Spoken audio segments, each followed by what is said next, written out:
कल का ही दिन था कि आस्था खुशी खुशी अपनी मामी की लड़की की शादी के लिए गांव से शहर आई थी। बचपन से ही अनाथ आस्था को उसकी नानी ने पाल पोस कर बड़ा किया। उसका एक ही सपना था कि पढ़ लिख कर डॉक्टर बनना।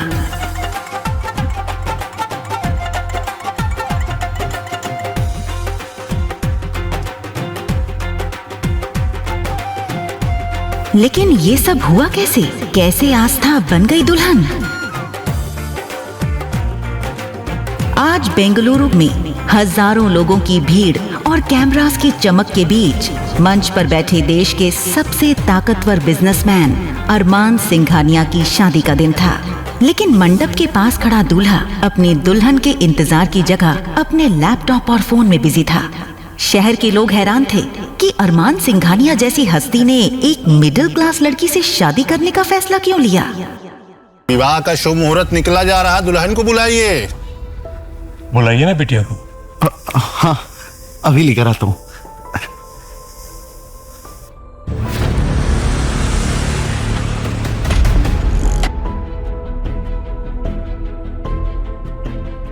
अरमान की दुल्हन प्रियंका को अरमान के दादू यानी आलोक सिंघानिया ने चुना था। प्रियंका उन्हीं के ऑफिस में काम करने वाले एक क्लर्क मनोज मल्होत्रा की बेटी थी। साधारण सी दिखने वाली प्रियंका ने भी अपने पिता के दबाव में आकर इस शादी के लिए हाँ कर दी।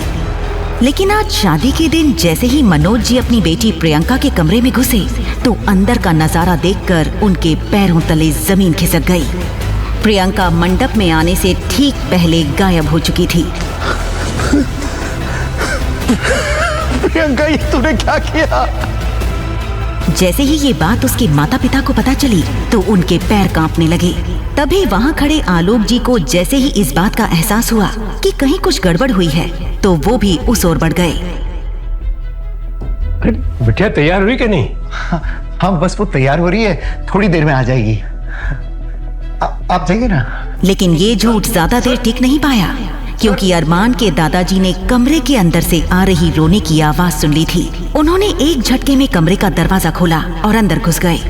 अंदर एक सिंपल, मासूम लेकिन बेहद खूबसूरत लड़की रो रही थी जिसका नाम था आस्था। ये देखकर आलोक सिंघानिया गरजते हुए बोले, प्रियंका कहाँ है?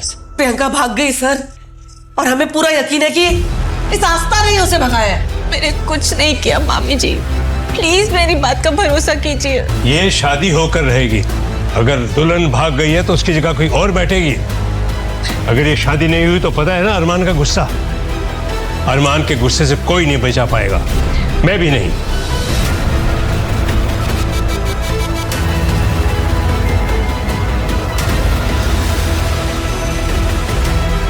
दरअसल अरमान को लड़कियों से बेहद नफरत थी और इस शादी के लिए भी उसे आलोक सिंघानिया ने अपने झूठे हार्ट अटैक का नाटक करके ही तैयार किया था। अब दुल्हन के भाग जाने से अरमान का गुस्सा सबको जलाकर राख कर देता। इसलिए दुल्हन की माँ सीमा ने आस्था को सामने धकेलते हुए बोला, ये सब इसकी वजह से हुआ है। इसका हर जाना भी इससे ही भरना होगा। सुन आस्था, अब अरमान की दुल्हन तू ही बनेगी। सुना तूने? आस्था की आंखों में डर था। वो गिड़गिड़ाते हुए बोली, शादी नहीं करना चाहती मामी जी, प्लीज मुझे मेरी नानी के पास जाने दो प्लीज। वो प्रियंका दीदी बोल रही थी कि वो एक बंद कर अपनी गंदी जुबान, और जैसा मैं कह रही हूँ वैसा ही कर। आस्था रोती रही, चीखती रही, पर किसी ने उसकी एक नहीं सुनी क्योंकि इस वक्त बात किसी की जिंदगी की नहीं बल्कि सिंघानिया एम्पायर की इज्जत की थी। आस्था, तुम्हें ये शादी करनी होगी वरना अरमान सिंघानिया हम सब की जान ले लेगा। तुम जानती नहीं हो वो कितना खतरनाक है। आस्था के पास वहां से भागने का कोई रास्ता नहीं बचा था। आखिरकार जल्दी ही उसे एक शादी का जोड़ा पहनाया गया था और उसके सिर पर लंबा सा घूंघट डाल दिया गया।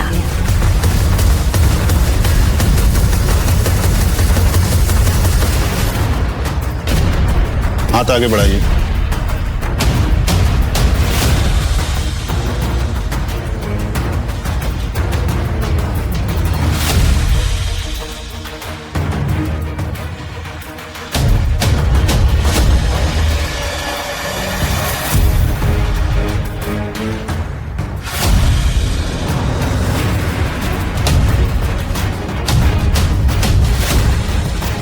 घूंघट की वजह से अरमान को दुल्हन बदलने का पता ही नहीं चला।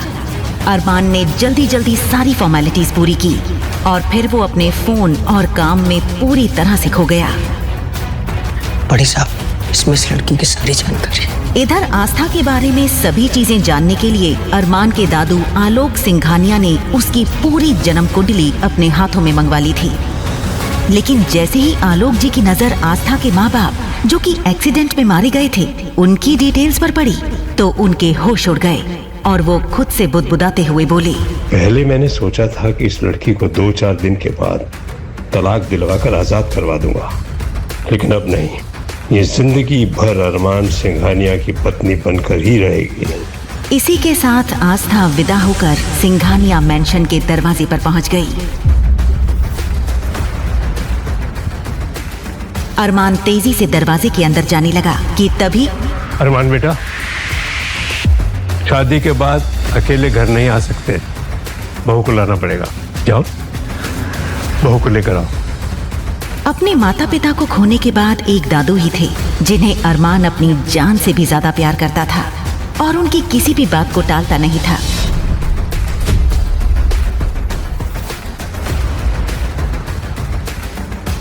कहते हैं सिंघानिया मैंशन के दरवाजे पर पैर रखना हर लड़की का सपना होता है, लेकिन आस्था के लिए ये उस सपने की शुरुआत नहीं, उसकी बर्बादी की दहलीज थी।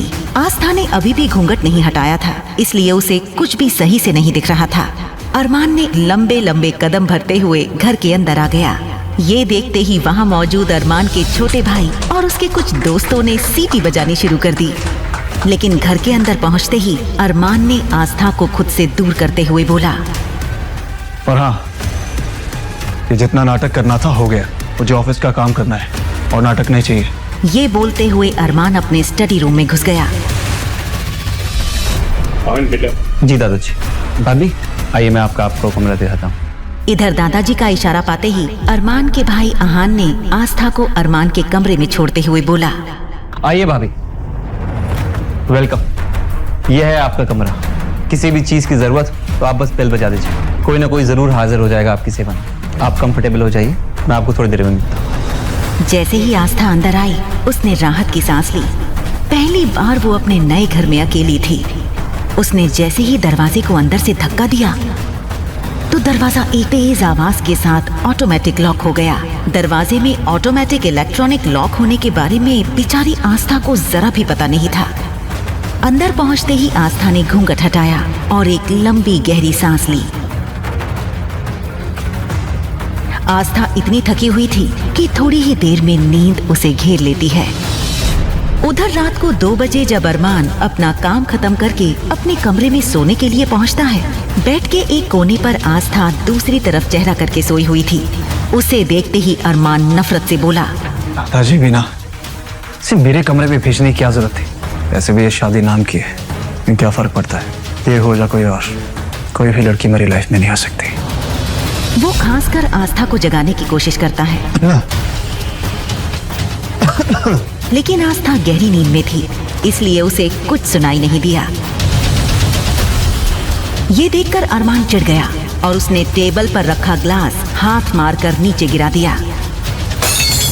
नीचे गिरते ही ग्लास एक तेज आवाज के साथ टूट गया, लेकिन आस्था की आंख अब भी नहीं खुली। मैं इसे इतना आराम से क्यों उठा? तब अचानक अरमान ने अपनी जेब में हाथ डाला और जल्दी ही एक गन उसके हाथों में थी। गुस्से में उसने उस बंदूक से आस्था के बेड से थोड़ी दूर फायर कर दिया। गोली की आवाज सुनकर आस्था बहुत ज्यादा डर गई थी। गन चलने की आवाज सुनकर अरमान के दादू और उसका भाई अहान सब दौड़ते हुए ऊपर आए। ये क्या बदतमीजी है? बहू को डराने की क्या जरूरत थी? तो आपके कहने पे मैंने ये शादी तो कर ली, लेकिन मैं ये शादी निभाऊंगा नहीं। अरे शुक्र मनाइए कि गोली मैंने इसके सर पे नहीं मारी। जैसे ही अरमान की कही ये बात सबके कानों तक पहुंची तो कमरे का माहौल सन्नाटे में बदल गया। अरमान भाई, ये आपने ठीक नहीं किया। अब भाभी को ऐसे डरा? किसने कहा तेरी भाभी है? तेरी भाभी नहीं है। बेटा, बहू को गेस्ट रूम में ले जाओ। जी दादाजी। बेटा, मैं तुम्हारा सामान वहां पहुंचा दूंगा। आप चलिए मेरे साथ।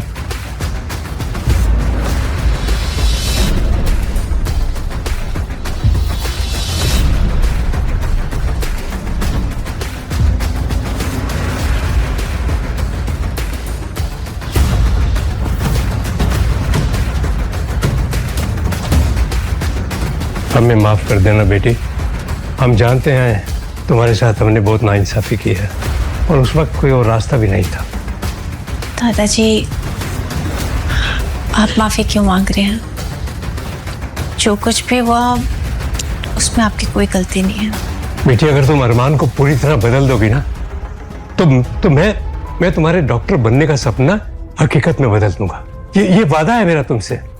जैसे ही आस्था ने ये सुना, एक बार फिर उसकी आंखों में उम्मीद की चमक नजर आ गई।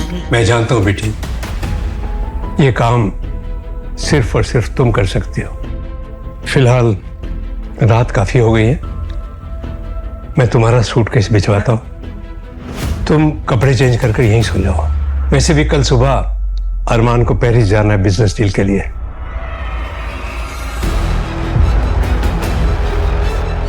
ये सुनकर आस्था ने चैन की सांस ली।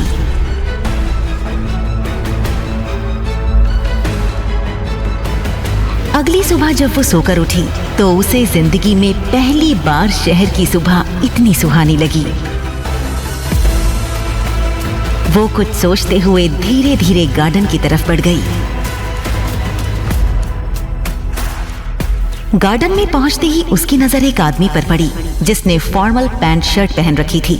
वो हाथ में बड़ी सी कैंची लिए कुछ पौधों की टहनियां काट रहा था। बस फिर क्या था? ओह माय गॉड, ये कोई पागल मालिक है जो अरमान के इतने महंगे पौधे खराब कर रहा है। अरमान को पता चल गया ना तो इसकी खैर नहीं। ये क्या कर रहे हो तुम? वो आदमी आस्था की तरफ मुड़ा और उसकी गहरी काली आंखें जैसे सीधा आस्था की आंखों में खो गईं। उसके दिल की धड़कन तेज हो गई। एक तो मैं तुम्हें उस बंदूक वाले मॉन्स्टर से बचाने की कोशिश कर रही हूँ और ऊपर से तुम मुझे घूर रहे हो। ये आदमी कोई और नहीं बल्कि अरमान था। अरमान सुबह पेरिस के लिए निकला जरूर था, पर खराब मौसम होने की वजह से उसे अपनी मीटिंग अगले हफ्ते के लिए पोस्टपोन करनी पड़ी। अरमान का सिर्फ और सिर्फ एक ही शौक था, पौधे लगाना और उनकी देखभाल करना। इस बात का पता बेचारी आस्था को बिल्कुल भी नहीं था। वहीं अरमान भी आस्था की सच्चाई से बेखबर था। तुम जानती हो तुम किससे बात कर रही? अभी भी मौका है, अपना बोरिया बिस्तरा बांधो और यहाँ से भाग जाओ। वैसे भी आस्था हर किसी को सलाह नहीं देती। अचानक अरमान ने अपने हाथ से उस बड़ी सी कैंची को फेंक दिया और सीधा आस्था का हाथ पकड़कर उसे अपनी तरफ खींच लिया। आस्था इस वक्त अरमान के बेहद करीब थी। एक पल को अरमान भी उसकी खूबसूरती में खो सा गया था। तुम्हारी हिम्मत भी कैसे हुई मेरा हाथ पकड़कर खींचने की? नौकर हो, नौकर बनकर रहो, समझ आई? तुमने अभी मुझे नौकर कहा, इसलिए जानती नहीं हो तुम।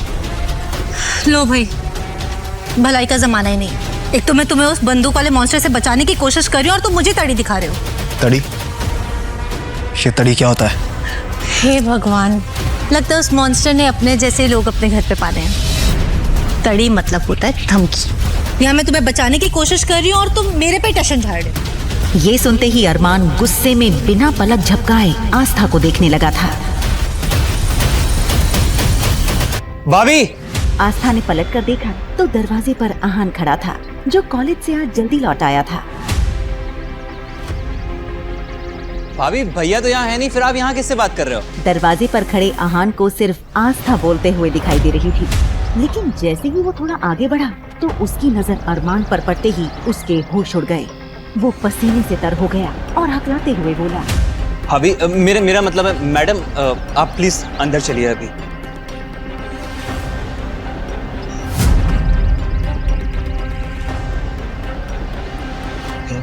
ना बड़ा धोखा। आहान, मुझसे ये झूठ छुपाने की वजह क्या थी? अरमान को दादाजी की बात याद थी कि अरमान को अब तक ये नहीं बताया गया था कि उसकी शादी प्रियंका से नहीं बल्कि आस्था से करवाई गई थी, लेकिन अनजाने में उसने ये सच अरमान के सामने ला दिया था। भैया, मैं आपको सब कुछ समझाता हूँ, बस मुझे एक मौका दीजिए। दरअसल आपकी शादी किसी और के साथ हो रही।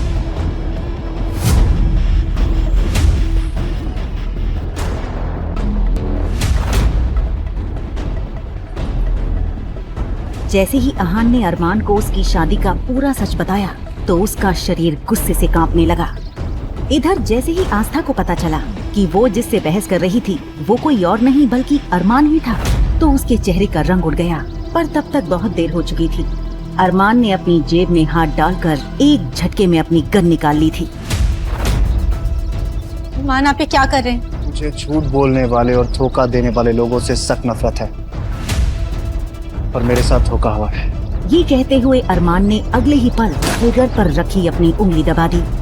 आस्था इतना ज्यादा डर गई थी कि चीख कर वो बेहोश होकर वहीं गिर पड़ी।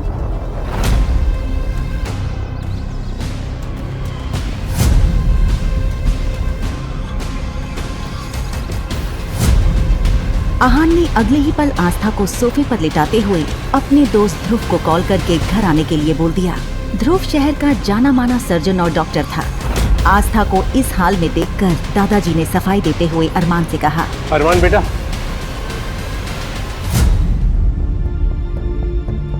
मैं मानता हूँ बेटा, तुम्हारी शादी प्रियंका से तय हुई थी। प्रियंका शादी से पहले ही मंडप से भाग गई, तो हमने उसकी ही कजन आस्था को इस खानदान की इज्जत बनाकर मंडप में बिठा दिया। आपने बहुत बड़ी गलती कर दी दादाजी, आपको ऐसा नहीं करना चाहिए था। इसी के साथ अरमान गुस्से में पैर पटकते हुए अपने कमरे में चला गया। इधर ध्रुव तब तक आस्था के पास पहुंच चुका था और उसने आस्था को एक इंजेक्शन देते हुए कहा, घबराने कोई बात नहीं है, मैंने दवाई दे दी है, थोड़ी देर में भाभी को होश आ जाएगी। इधर ध्रुव की बात खत्म ही हुई थी कि तभी अचानक अरमान के कमरे से गन चलने की आवाज सुनाई दी। सभी लोग सन्न रह गए थे। वो सब अरमान के कमरे की तरफ भागे। वहीं दादाजी पसीना पसीना हो गए। उनके पूरे शरीर में इतनी ताकत नहीं थी कि वो दौड़कर जल्दी से अरमान के कमरे में पहुंच जाएं। आहान जैसे ही कमरे के अंदर पहुंचा तो उसने देखा अरमान के हाथ से खून निकल रहा था। अरमान भाई, ये क्या देखो। वहीं दादाजी जो मुश्किल से जैसे तैसे वहां तक पहुंच ही पाए थे, ये देखकर उनकी सांस पूरी तरह से उखड़ने लगी। दादाजी को देखो। दादाजी। जैसे ही अरमान ने दादाजी की सांस उखड़ते हुए देखी तो उसने जल्दी से ध्रुव को गाड़ी निकालने के लिए बोल दिया। दादाजी।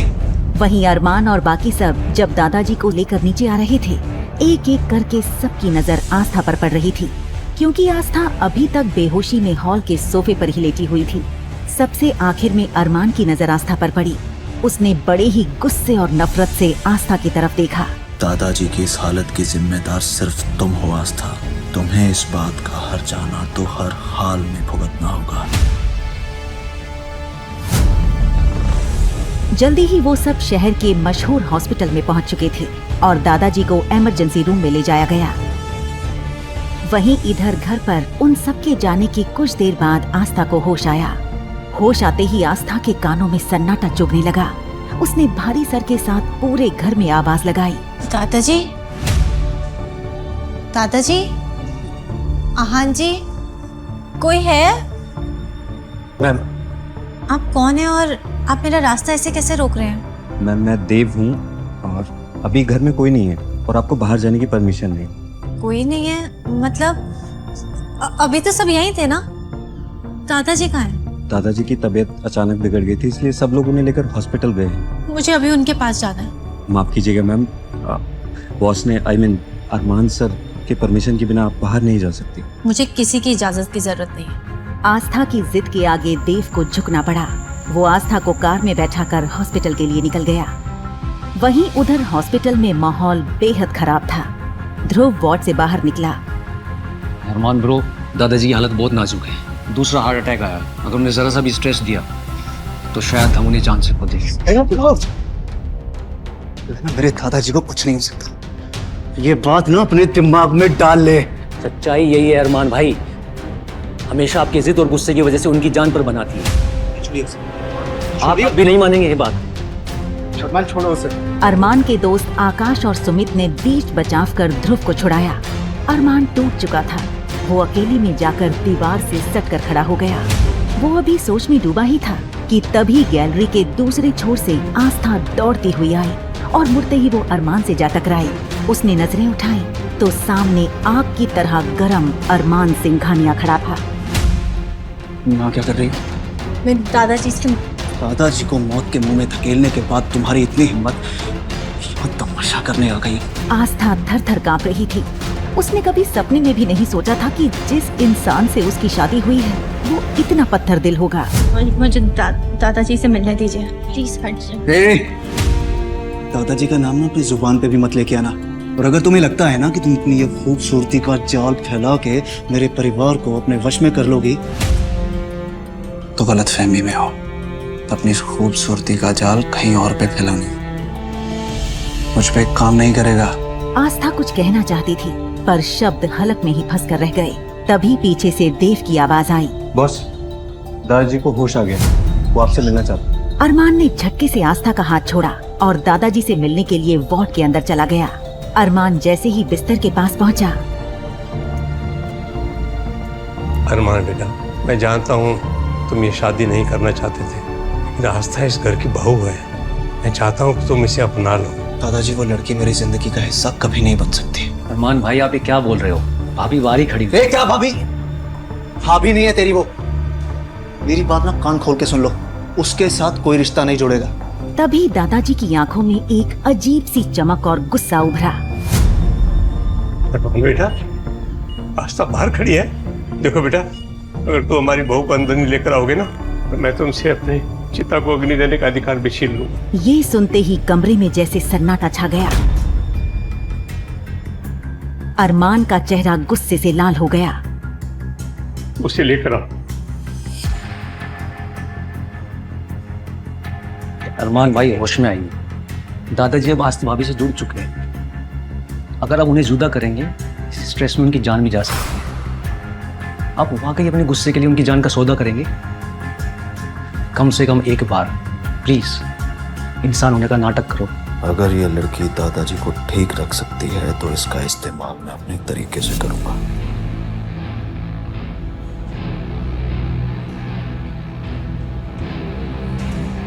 मानना पड़ेगा, तुमने आते ही मेरे घर की सबसे कमजोर कड़ी पे कब्जा कर लिया।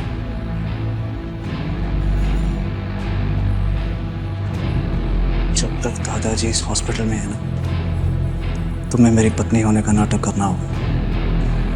और अगर एक भी आंसू गिरा ना तो तुम्हारे पूरे खानदान को बर्बाद कर दूंगा मैं।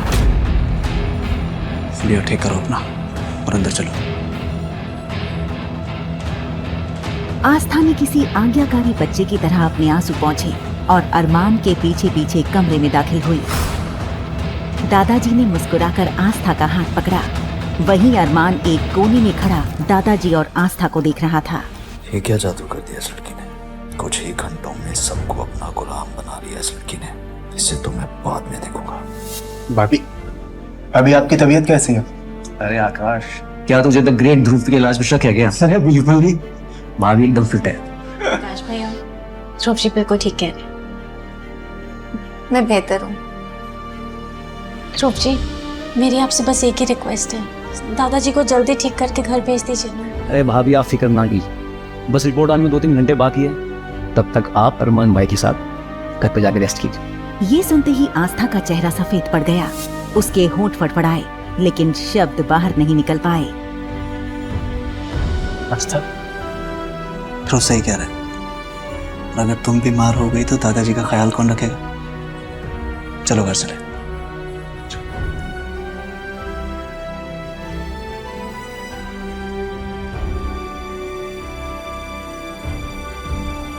तुम्हें क्या तूने भी जो मैंने सुना? क्या हो गया भाई को? है भाभी का जादू चल गया।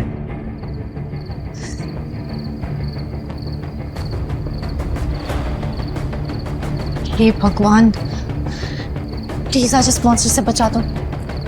आपको पक्का 101 नारियल चढ़ाऊंगी। प्लीज आज बचा लो।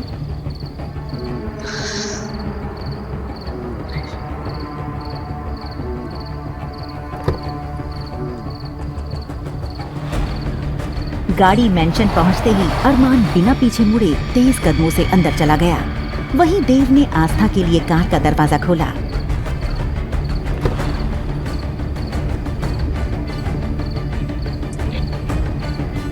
देव भैया, क्या आप बता सकते हैं कि बाकी सब कब तक आएंगे? फिक्र मत कीजिए, वो लोग 3 घंटे में आ जाएंगे। आपको कुछ भी चाहिए हो मैं यही हूँ, बताइएगा।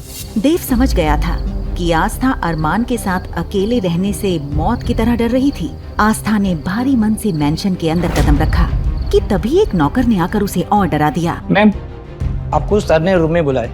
ये सुनते ही आस्था का गला सूख गया और खुद को उस कमरे में जाने के लिए तैयार करने लगी जहां एक दिन पहले उस पर गोली चली थी। उसने अपनी नानी को याद किया और अरमान के कमरे का दरवाजा खटखटाया, पर वो अपने आप खुल गया।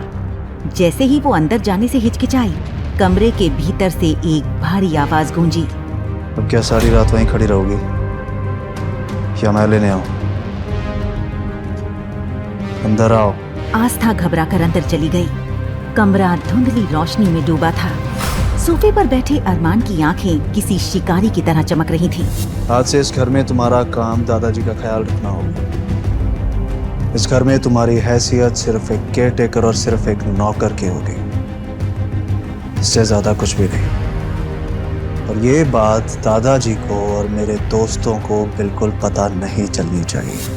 और अगर ऐसा हुआ तो वो जो गांव में तुम्हारी नानी रहती है ना, उसका क्या हाल होगा तुम जानते हो। आस्था को अरमान का चेहरा किसी जल्लाद से कम नहीं लग रहा था। वो सर झुकाए खड़ी थी और उसके आंसू खामोशी से उसके गालों पर बह रहे थे। अरमान ने आस्था के आंसुओं को देखा, पर उसका दिल नहीं पिघला। ये जो तुम्हारे आंसू बह रहे हैं ना, मेरे सामने जितने बहाने हैं बहा लो, लेकिन यही आंसू दादाजी के सामने और मेरे दोस्तों के सामने बिल्कुल भी टपकने नहीं चाहिए, क्योंकि तुम जानती हो कि अगर ऐसा हुआ तो अंजाम अच्छा नहीं होगा। पूरे गांव में लोग मुझे इतना प्यार करते थे, फिर इस अनजान आदमी को मुझसे इतनी नफरत क्यों? अपना सामान लेके इस कमरे में शिफ्ट हो जाओ। इस कमरे में? गलतफहमी मत पालना। इस दुनिया की नजरों में हम पति पत्नी हैं, तो हमें एक कमरे में रहना होगा। तुम यहाँ नीचे सोओगी और मैं वहां ऊपर सोऊंगा, बस।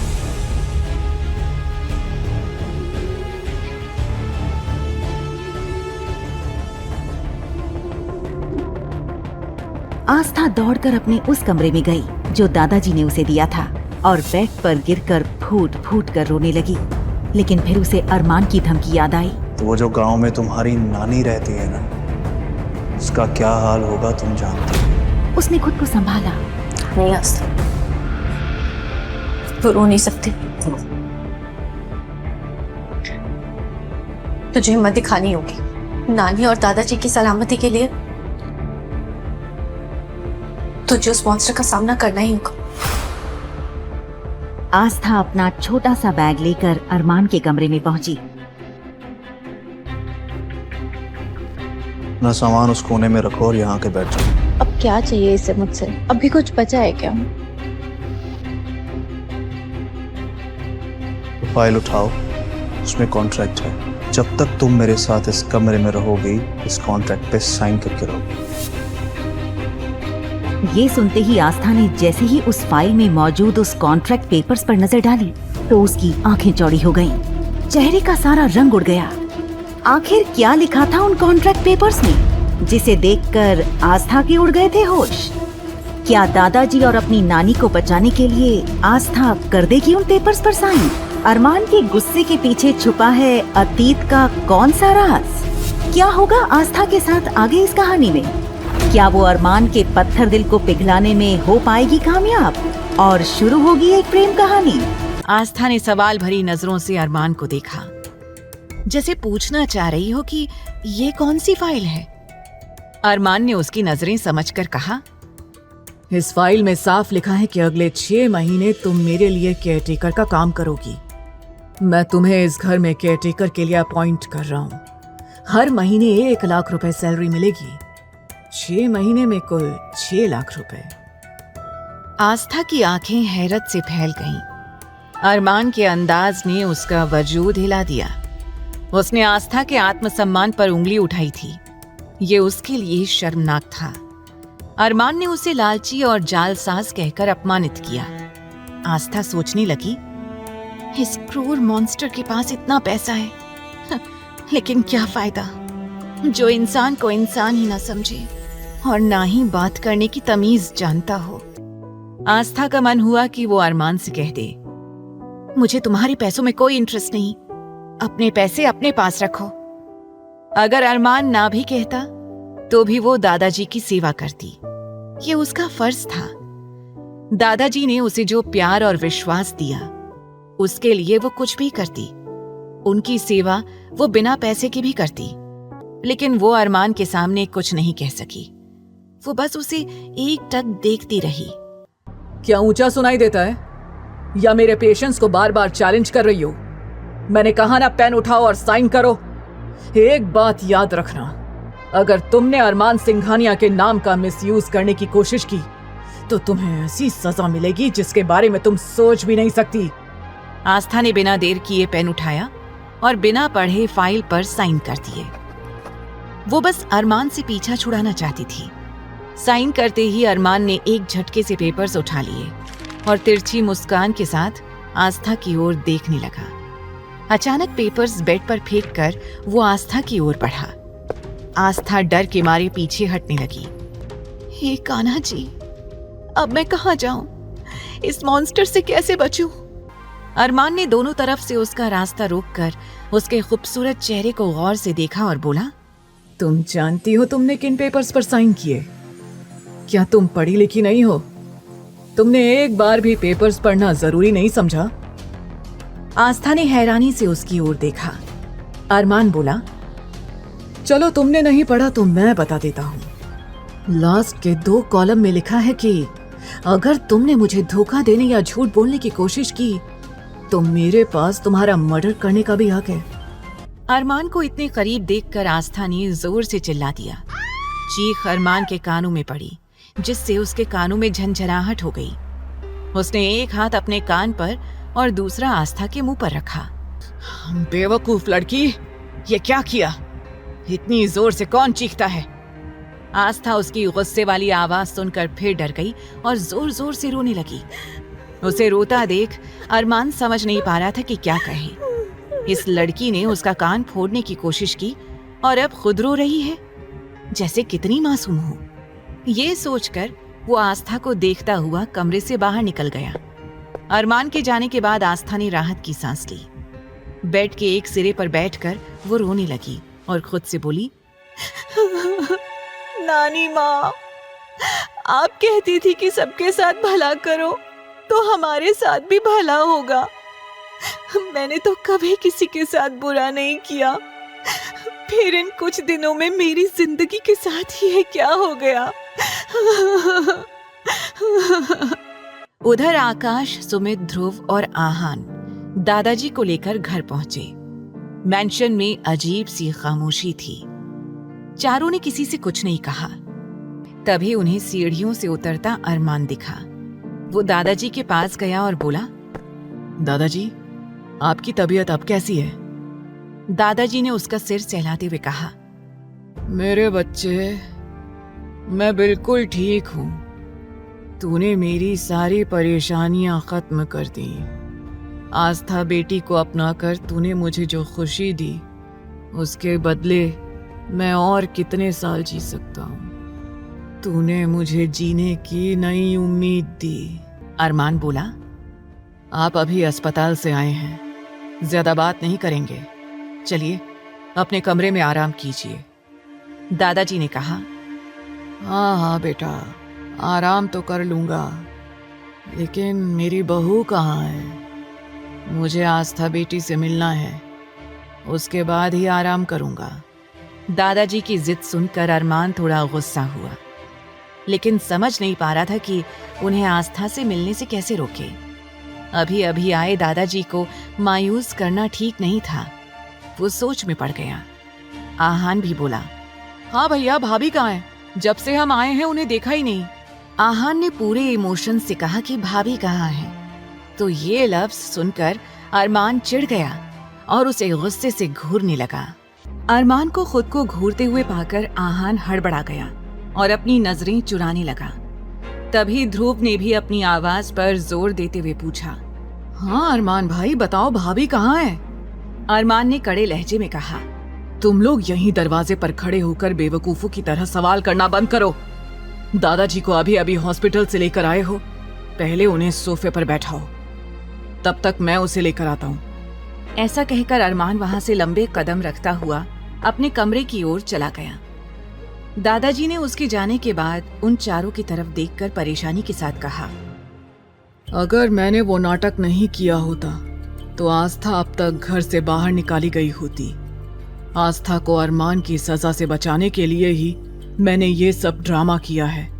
उस समय उस सिचुएशन से निकलने के लिए ही मुझे हार्ट अटैक के नाटक का सहारा लेना पड़ा। दादाजी आगे फुसफुसाते हुए बोले, अब तुम लोग मेरी बात ध्यान से सुनो।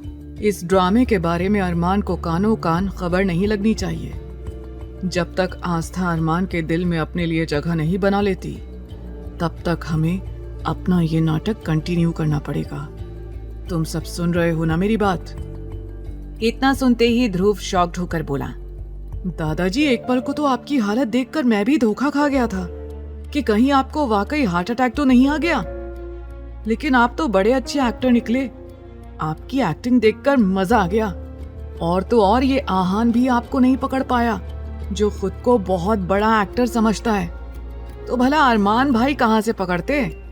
लेकिन फिर भी हम सब में से सबसे ज्यादा शार्प नजर अरमान भाई की ही है। इसीलिए आपको अभी भी उनसे बचकर रहना है। आपको अभी कंटिन्यूअस अपनी दवाई भी खानी होगी। लेकिन आप परेशान ना हो, आपकी सारी दवाइयों को मैं कैल्शियम की दवाइयों से रिप्लेस कर दूंगा। तो आप अरमान भाई के सामने भी दवाइयां खा सकते हो। ऐसा कहकर ध्रुव मुस्कुराने लगा। अब तक वो लोग अंदर आकर बैठ गए। तब आकाश सोचते हुए बोला, यार अरमान भाई को गए हुए काफी समय हो गया। वो अभी तक आस्था भाभी को लेकर क्यों नहीं आए? दादाजी परेशान होकर बोले, हमें तो रह रह कर आस्था की चिंता सता रही है। तुम जानते हो ना, हमने उसे अकेले अरमान के साथ छोड़ने का रिस्क तो ले लिया, लेकिन अब हमें डर भी लग रहा है कि कहीं उसने आस्था बेटी को डरा धमका ना दिया हो। ध्रुव ने इनकार करते हुए कहा, नहीं दादाजी, मैंने आपके कहने के मुताबिक अरमान भाई के मन में ये बात डाल दी थी कि आस्था भाभी से ही दादाजी की खुशी है, तो वो आस्था भाभी को किसी भी तरह की कोई तकलीफ ना दे। अभी के लिए भले ही अरमान एक्टिंग कर रहा हो, लेकिन आप तो जानते ही हैं कि धीरे धीरे जब दोनों एक दूसरे के साथ रहेंगे तो प्यार भी हो जाएगा। बस एक बार प्यार हो जाए फिर तो अरमान भाई आस्था भाभी को कभी भी छोड़कर कहीं नहीं जाने वाले। सुमित ध्रुव की तारीफ करते हुए बोला, यार एक बार तो तेरी बातें सुनकर मुझे ऐसा लगा कि कहीं अरमान तेरा गला ना दबा दे, लेकिन फिलहाल तू बच गया, वो भी सिर्फ दादाजी की वजह से। वो चारों ही अपने अपने किए गए कारनामों की बखान करके मुस्कुरा रहे थे। वहीं दूसरी ओर अरमान जैसे ही आस्था को लेने के लिए अपने कमरे में गया, उसने देखा कि आस्था बेड के साइड लेटकर सो रही थी और उसके गालों पर आंसुओं की लकीरें साफ दिखाई दे रही थी। अरमान आस्था को इस तरह से बेफिक्री से सोता हुआ देखकर हैरान हो गया और तब उसे याद आया कि कुछ देर पहले आस्था यही बोल रही थी कि उसे बहुत नींद आ रही थी, उसे सोना है। अरमान हैरान होकर सोचने लगा, इस लड़की को मैंने इतनी ज्यादा बातें सुनाई, लेकिन फिर भी ये इतनी आसानी से कैसे सो सकती है? नहीं नहीं मिसेस आस्था अरमान सिंघानिया, तुम्हें इस तरह मजे से सोने का कोई हक नहीं है। अब तुम मेरी कैद में हो, तो जैसे मैं चाहूंगा तुम्हें वैसे ही रहना होगा। और अभी तो तुम्हें मेरे दादाजी बुला रहे हैं, तो तुम्हें अब उठना ही होगा। ऐसा कहकर अरमान ने साइड टेबल पर रखा हुआ जग का पूरा पानी उठाया और सोती हुई आस्था के ऊपर फेंक दिया। आस्था, जो कि एक सुकून की नींद सोई हुई थी, इस तरह से अपने ऊपर पानी गिरने की वजह से फटाफट उठकर बैठ गई और जोरों से चिल्लाने लगी, नानी, नानी बाढ़ आ गई नानी, भागो बचाओ, बारिश आई, नानी माँ कहाँ है आप? आस्था को इस तरह चिल्लाते देखकर अरमान हैरान हो गया। फिर उसकी आवाज बाहर न जाए इसलिए उसने जल्दी से आस्था के मुंह पर हाथ रख दिया। हालांकि अरमान का कमरा साउंड प्रूफ था, जिसकी वजह से अंदर की कोई भी आवाज बाहर नहीं जा सकती थी, न ही बाहर की कोई आवाज अंदर आ सकती थी। लेकिन फिर भी अरमान कोई रिस्क नहीं लेना चाहता था। आस्था के मुंह पर हाथ रखे हुए ही वो गुस्से में बोला, इतना क्यों चिल्ला रही हो? क्या तुम थोड़ा धीरे नहीं बोल सकती हो? और तुम्हारी हिम्मत कैसे हुई बिना मुझसे पूछे सोने की? तुम्हें बिना मुझसे पूछे या बिना मुझे बताए कुछ भी काम करने का कोई हक नहीं है, लेकिन तुमने ऐसा किया है और मेरे बनाए रूल को तोड़ने की हिम्मत की है। आस्था को जैसे होश आ गया था। वो कुछ कहना तो चाहती थी, लेकिन अरमान का हाथ अपने मुंह पर होने की वजह से वो कुछ भी बोल नहीं पा रही थी। वो सिर्फ अपनी बड़ी बड़ी आंखों में कंफ्यूजन लिए अरमान को घूर रही थी। अरमान ने गुस्से में कहा, तुम्हारे मुंह पर अब क्या ताले लगे हुए हैं? बोलती क्यों नहीं हो? मेरी बातों का जवाब दो। आस्था बार बार अपनी पलकें इधर उधर करने लगी। वो अरमान को ये बताना चाह रही थी कि अरमान का हाथ उसके मुंह पर रखा हुआ था, तो वो कैसे कुछ भी बोल सकती है। आस्था इरिटेट होने लगी और फिर अरमान के उस हाथ पर हल्का सा बाइट कर दिया। इस अचानक से हुए हमले की वजह से अरमान ने तुरंत अपना हाथ उसके मुंह पर से हटा लिया था। अब अरमान गुस्से से और भी ज्यादा भड़क उठा और आस्था को खा जाने वाली नजरों से देखकर कहने लगा, तुम्हारी हिम्मत कैसे हुई अरमान सिंघानिया को काटने की? अरमान के हाथ हटते ही आस्था गहरी सांस लेते हुए जल्दी से बोली, हम आपको कब से ये बताने की कोशिश कर रहे हैं कि आपने हमारे मुंह पर हाथ रखा है, तो भला हम कैसे बोल सकते हैं? ये कहते हुए आस्था उसे घूरने लगी। उसे पक्का यकीन था कि अगर आज अरमान अपना हाथ नहीं हटाता तो वो बेहोश हो जाती। आस्था ने ये सब बड़े ही मासूमियत और भोलेपन में कहा था, इसलिए एक पल को अरमान उसकी मासूमियत में पूरी तरह से खो गया। लेकिन अगले ही पल अपनी आंखों में गुस्सा लिए सख्त लहजे में बोला, अपनी ये फालतू की बकवास बंद करो और जाकर अपने कपड़े चेंज करो और फटाफट से दादाजी से मिलने के लिए मेरे साथ चलो। जैसे ही आस्था ने ये सुना कि दादाजी आ गए और उसे बुला रहे थे तो वो खुश हो गई। कुछ देर पहले तक उसे अरमान के साथ अकेले रहने में बहुत डर लग रहा था, लेकिन अब ये सुनने के बाद कि दादाजी और बाकी सब लौट आए थे तो वो खुश हो गई।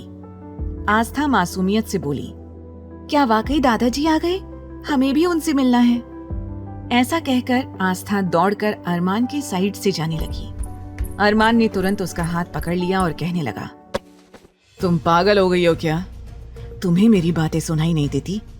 तुम इस तरह से दादाजी के पास नहीं जा सकती हो। क्या तुम भूल गई कि तुम्हारे सारे कपड़े भीगे हुए हैं? क्या तुम इस तरह से दादाजी के सामने जाओगी? जाओ, जाकर पहले कपड़े चेंज करो। अरमान की धमकी सुनने के बाद आस्था सिर झुकाकर एक तरफ खड़ी हो गई। अब अरमान को और भी ज्यादा गुस्सा आने लगा। उसे अभी समझ आ रहा था कि वो अरमान की बात ऐसे कैसे टाल सकती है। अरमान गुस्से से अपने कदम बढ़ाकर आस्था के सामने खड़ा हो गया और कहने लगा, मेरी तरफ देखो और बताओ, इस तरह से सिर झुकाकर क्यों खड़ी हुई हो? आस्था ने सिर झुकाए ही धीमे लहजे में जवाब दिया, जी वो हमारे पास एक्स्ट्रा कपड़े नहीं है। जो नानी माँ ने कपड़े भिजवाए थे वो सिर्फ 2-3 जोड़ी ही थे और वो सब हमने धोने के लिए दिए थे, लेकिन वो अभी तक सूखे नहीं हैं। और ये कपड़े जो हमने पहन रखे थे ये आपने गीले कर दिए, तो हम कपड़े कैसे चेंज करें?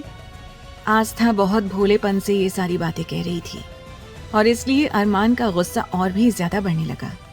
वो गुस्से से अपने माथे पर लगातार रब करने लगा। अरमान तेज आवाज में बोला, तुम्हारा दिमाग खराब हो गया है क्या? तुम ये बात मुझे पहले नहीं बता सकती थी? बेवकूफ लड़की, फिर तुम्हें नींद से जगाने के लिए मैं ऐसा नहीं करता। अरमान दांत पीसते हुए आस्था को घूरने लगा, लेकिन आस्था डर के मारे एक तरफ सिर झुकाए खड़ी थी, मानो उसने कितना बड़ा गुनाह कर दिया था और वो अरमान की अदालत में खड़ी थी। अरमान अपने कमरे की अलमारी की तरफ गया और वहां जाकर उसने ढेर सारी साड़ियां देखी। उसने आस्था की तरफ पलटकर सख्त अंदाज में पूछा, तुम कह रही थी तुम्हारे पास कपड़े नहीं हैं, लेकिन यहाँ तो पूरी अलमारी साड़ियों से भरी पड़ी है। क्या तुम्हें कल ये साड़ियाँ अलमारी में नजर नहीं आई? अब आस्था की नजर भी उन फैंसी और महंगी साड़ियों पर गई जो उसने शादी की रात ही देख ली थी, लेकिन आस्था ने कभी भी साड़ी पहनी ही नहीं थी, इसीलिए उसने उसे छुआ भी नहीं। आस्था ने कहा, लेकिन मैं ये...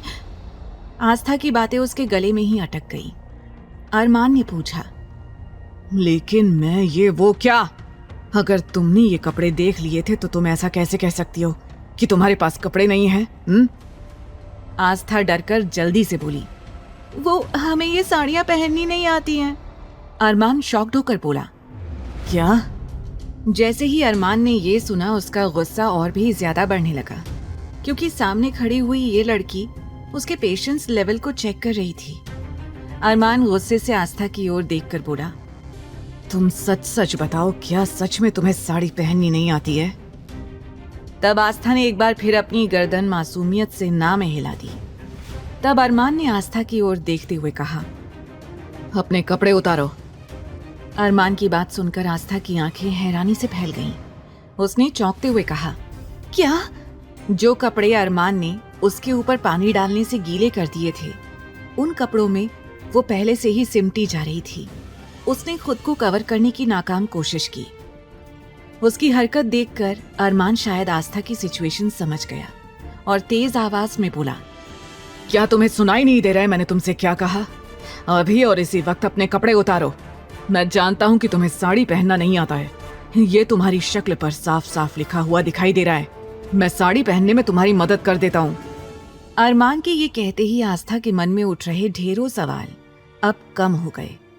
आस्था मुंह बनाते हुए मन ही मन बोली, कितना बेशर्म आदमी है ये।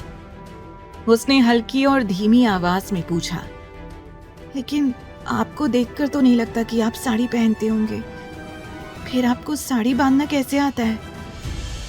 क्या अरमान सच में आस्था को साड़ी पहनाने में उसकी मदद करेगा?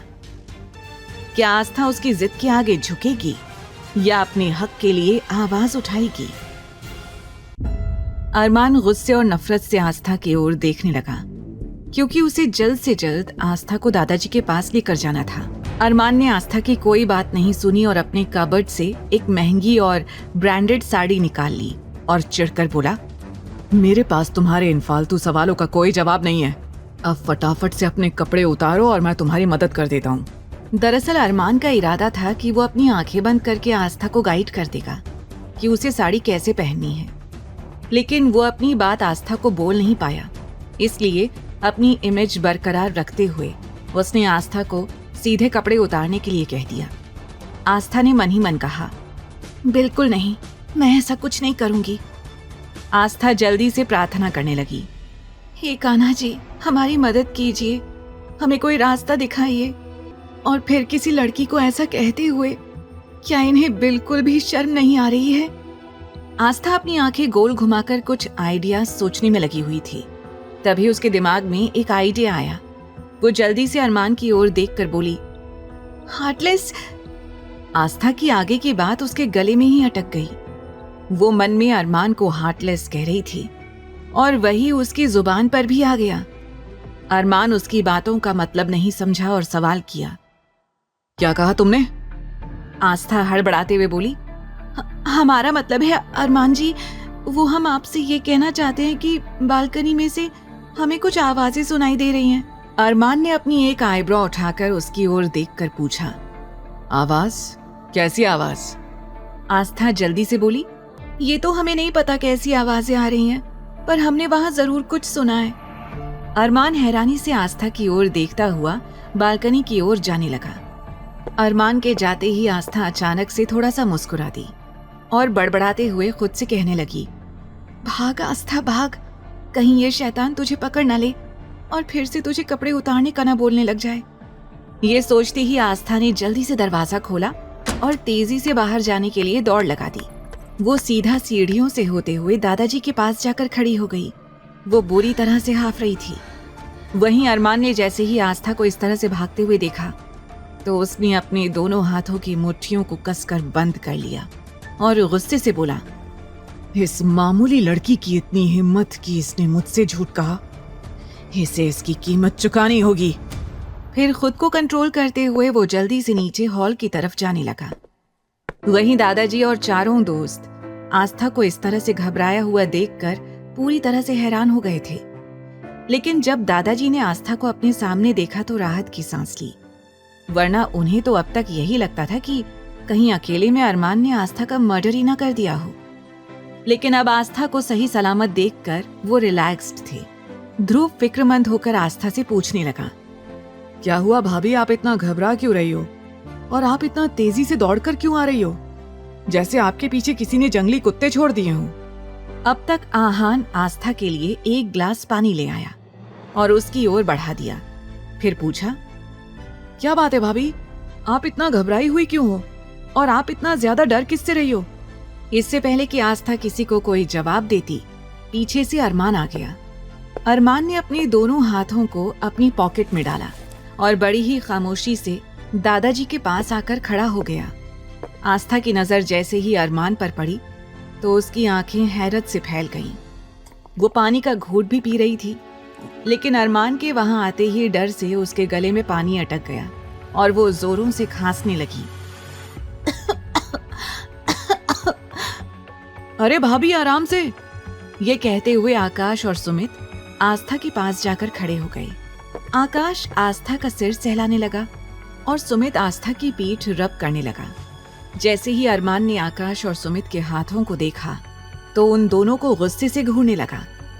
कुछ देर बाद आकाश और सुमित को अपने ऊपर किसी की नजरों की तपिश महसूस हुई।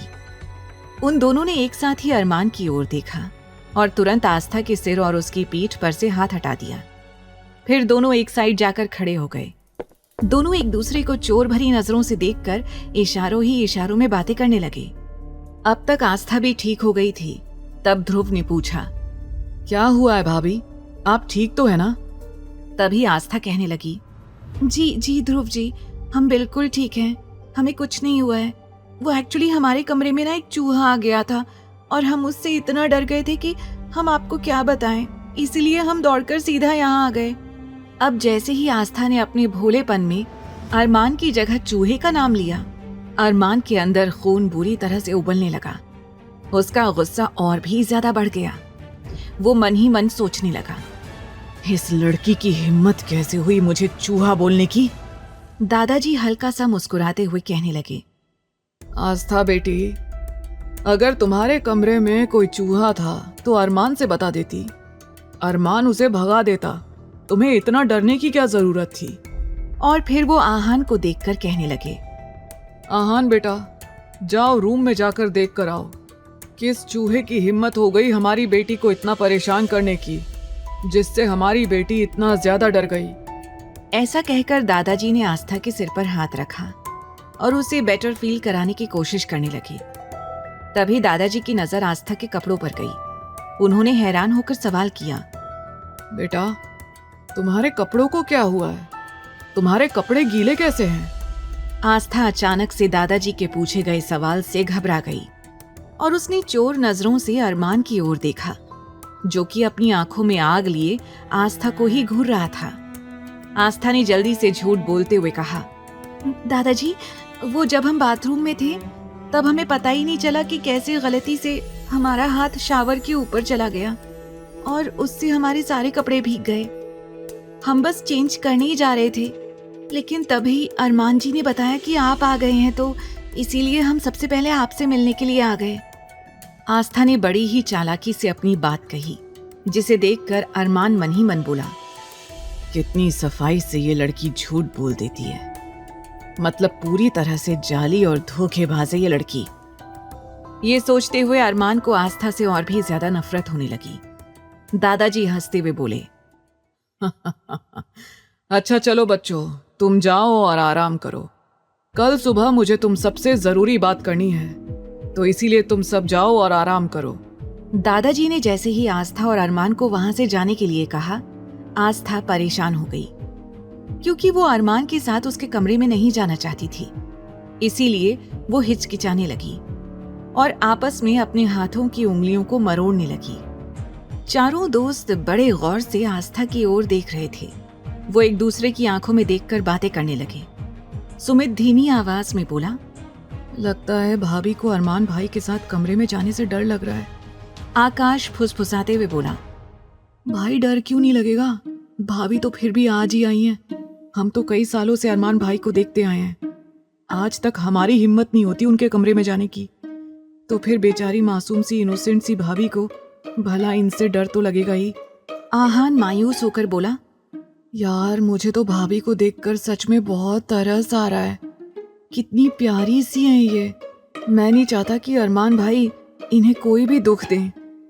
ध्रुव उसे समझाते हुए बोला, तेरे मन की बात तू अपने मन में ही रख, क्योंकि अभी तक सिर्फ दादाजी की वजह से अरमान ने किसी को कुछ नहीं कहा है, वरना अब तक तो वो गोली चला ही देता। चारों एकदम से खड़े होकर आपस में बातें कर रहे थे। अब आस्था के पास वहां से जाने के अलावा कोई और रास्ता नहीं था। इसीलिए वो बेचारगी से सबकी ओर देखते हुए अरमान के पीछे जाने लगी। उसकी आंखों में देखकर ऐसा लग रहा था मानो वो सबसे रिक्वेस्ट कर रही थी कि मुझे बचा लो, मुझे इस मॉन्स्टर के साथ अकेले मत भेजो। अरमान सीढ़ी पर चढ़ने से पहले बीच में रुक गया। वहीं आस्था, जो कि उसके ठीक पीछे थी, अचानक से वो अरमान की पीठ से टकरा गई। उसे ऐसा लगा मानो कोई बहुत बड़ी दीवार उसके सामने आकर खड़ी हो गई थी। वो धड़ाम से जमीन पर गिर पड़ी। आस्था की कराह निकल पड़ी। उसे लगा उसका सिर फूट गया हो। आस्था अपना सिर सहलाने लगी। आस्था की चीख सुनकर अरमान गुस्से से पीछे मुड़ा।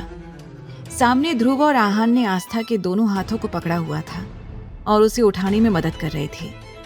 अब तो अरमान और भी ज्यादा गुस्से से आस्था की ओर देखने लगा, लेकिन इस वक्त आस्था का ध्यान अरमान पर नहीं, ध्रुव पर था।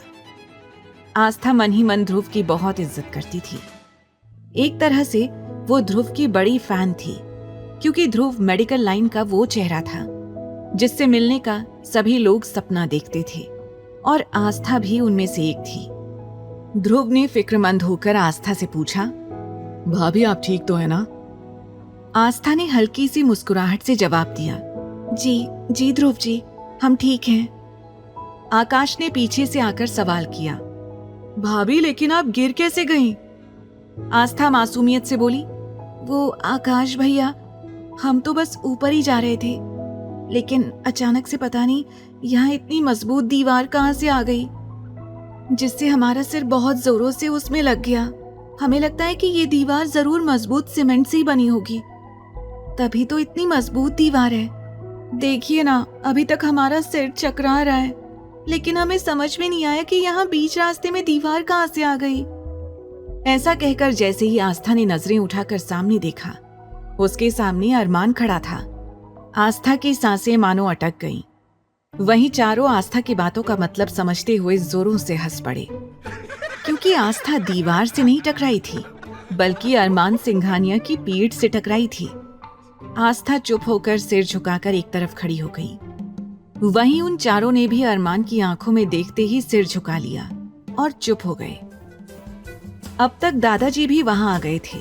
उन्होंने फिक्र से पूछा, अरे बेटा, आपको ज्यादा तो नहीं लगी ना?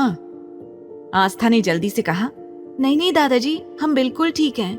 दादाजी ने अरमान को डांटते हुए कहा, तेरा ध्यान कहाँ रहता है? तेरी वजह से बहू को चोट लग गई, और ऐसे आगे पीछे कैसे जा रहे थे तुम लोग? एक दूसरे का हाथ पकड़कर भी तो जा सकते हो ना।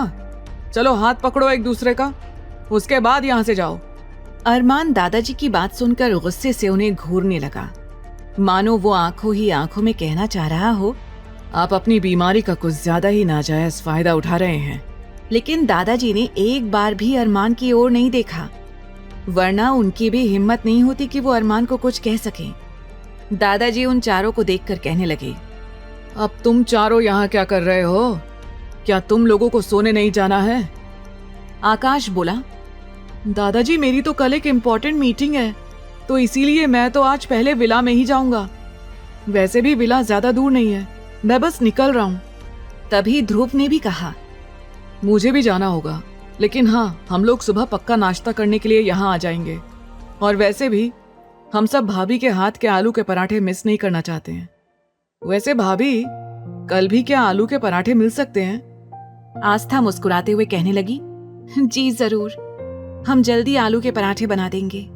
आप सब लोग प्लीज टाइम से आ जाइएगा। वहीं अरमान ने दादाजी की ओर देखते हुए तुरंत आस्था का हाथ कसकर पकड़ लिया।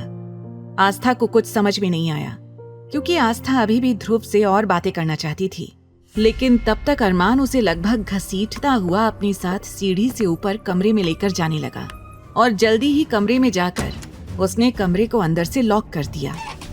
आस्था डरते हुए बोली, ये आप क्या कर रहे हैं? लेकिन अरमान ने आस्था का हाथ कसकर पकड़ लिया और उसे लगभग घसीटता हुआ अपने साथ सीढ़ियों से ऊपर कमरे में लेकर जाने लगा। कमरे में पहुंचते ही उसने कमरे को अंदर से लॉक कर दिया। बाहर खड़े सभी हैरानी से मुंह खोले ये सब देख रहे थे। वहीं दादाजी के होठों पर मुस्कुराहट थी। आहान एक्साइटेड होकर बोला, दादाजी आपने देखा, भाई हमारी आंखों के सामने भाभी का हाथ पकड़कर लेकर गए हैं। मुझे तो लग रहा है कि अब वो दिन दूर नहीं है जब मुझसे छोटा कोई इस घर में आने वाला है। आहान की बात सुनकर बाकी के तीनों गुस्से से आहान को देखने लगे। वहीं सबको अपनी तरफ देखता हुआ पाकर आहान हड़बड़ा गया और बोला, क्या हुआ?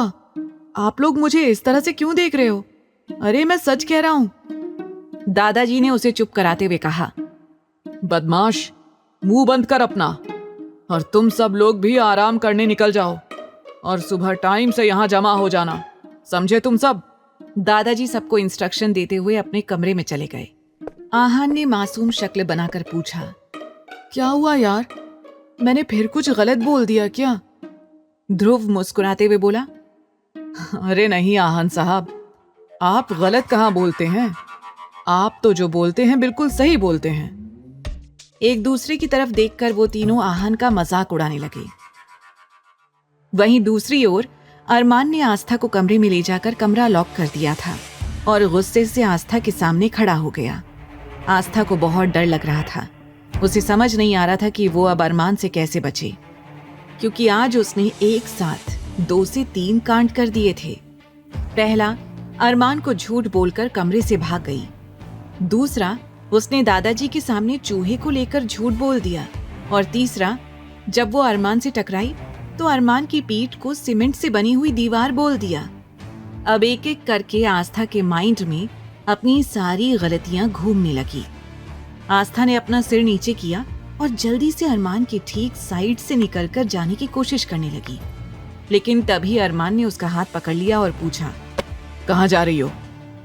आस्था हड़बड़ाते हुए बोली, वो हम अपने कमरे में जा रहे हैं। अरमान दांत पीसते हुए बोला, क्या तुम्हें बातें भूलने की बीमारी है? मैंने तुम्हें कहा था ना कि आज के बाद तुम इसी कमरे में मेरे साथ रहोगी। क्या तुम्हें मेरी बात सुनाई नहीं देती, या फिर तुम जानबूझकर मेरी बात सुनना नहीं चाहती हो?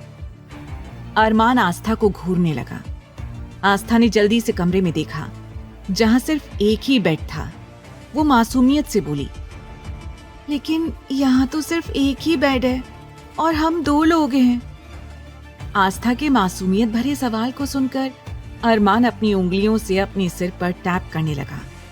आस्था मन ही मन बोली, अचानक से इन्हें क्या हो गया है? ये हमेशा अपनी उंगलियों से सिर पर क्या करने लगते हैं? अगर इतना ही अपने सिर पर कुछ करने का दिल कर रहा है तो दीवार से अपना सिर क्यों नहीं फोड़ लेते? आस्था मन ही मन ये सोच रही थी, लेकिन अरमान उसे खा जाने वाली नजरों से देखने लगा। आस्था घबराते हुए बोली, अब मैंने ऐसा क्या किया है? ये मुझे ऐसे क्यों देख रहे हैं? अरमान ने ठंडे लहजे में पूछा, तुम्हें ऐसा क्यों लगता है कि मुझे अपना सिर दीवार से फोड़ लेना चाहिए? अरमान की बात सुनकर आस्था के होश उड़ गए। वो अपना मुंह खोलकर अरमान की ओर देखने लगी और मन में सोचने लगी, कान्हा जी, क्या आपने इन्हें सुपर पावर भी दे रखी है जिससे ये लोगों के मन की बात भी पढ़ सकते हैं? अरमान ने बिना किसी एक्सप्रेशन के कहा, तुम्हारी बातें पढ़ने या समझने के लिए मुझे किसी सुपर पावर की जरूरत नहीं है। एक बार फिर से अरमान को अपने मन की बात करते हुए सुनकर आस्था का गला सूख गया। उसके मन की सारी बातें एक ही पल में गायब हो गईं। अरमान ने आस्था को ऊपर से नीचे देखकर चिढ़ते हुए कहा, क्या तुम्हें कपड़े नहीं बदलने? अगर तुम इन भीगे हुए कपड़ों में मेरे बेड पर सोने के बारे में सोच रही हो तो मैं तुम्हें हरगिज इसकी परमिशन नहीं दूंगा। और वैसे भी दादाजी तुम्हें लेकर कुछ ज्यादा ही पॉसेसिव होते जा रहे हैं। अगर इन भीगे कपड़ों की वजह से तुम्हारी तबीयत खराब हो गई और दादाजी ने मुझसे किसी तरह का कोई सवाल किया तो याद रखना, मैं तुम्हारा वो हाल करूंगा जो तुम सोच भी नहीं सकती। आस्था सिर झुकाकर बोली, लेकिन हमारे पास एक्स्ट्रा कपड़े नहीं हैं और साड़ी हमें पहनना नहीं आता है। रात को हम साड़ी पहनकर आराम से सो नहीं पाएंगे।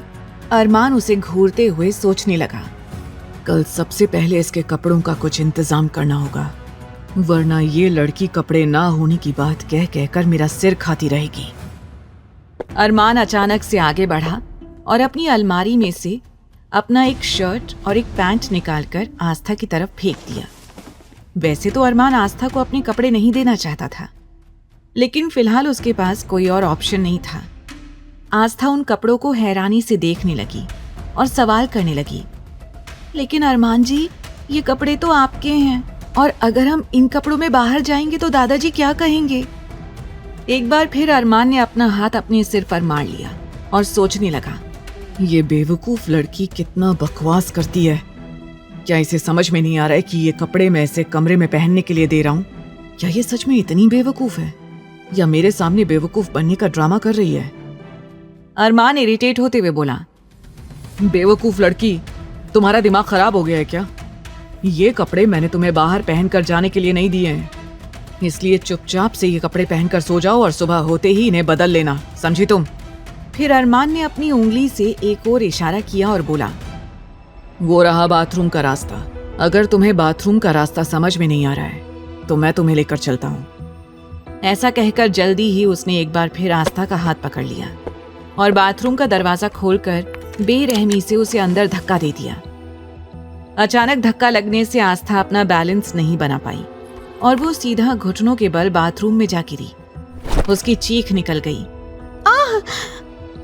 अगले ही पल आस्था के घुटनों से खून निकलना शुरू हो गया।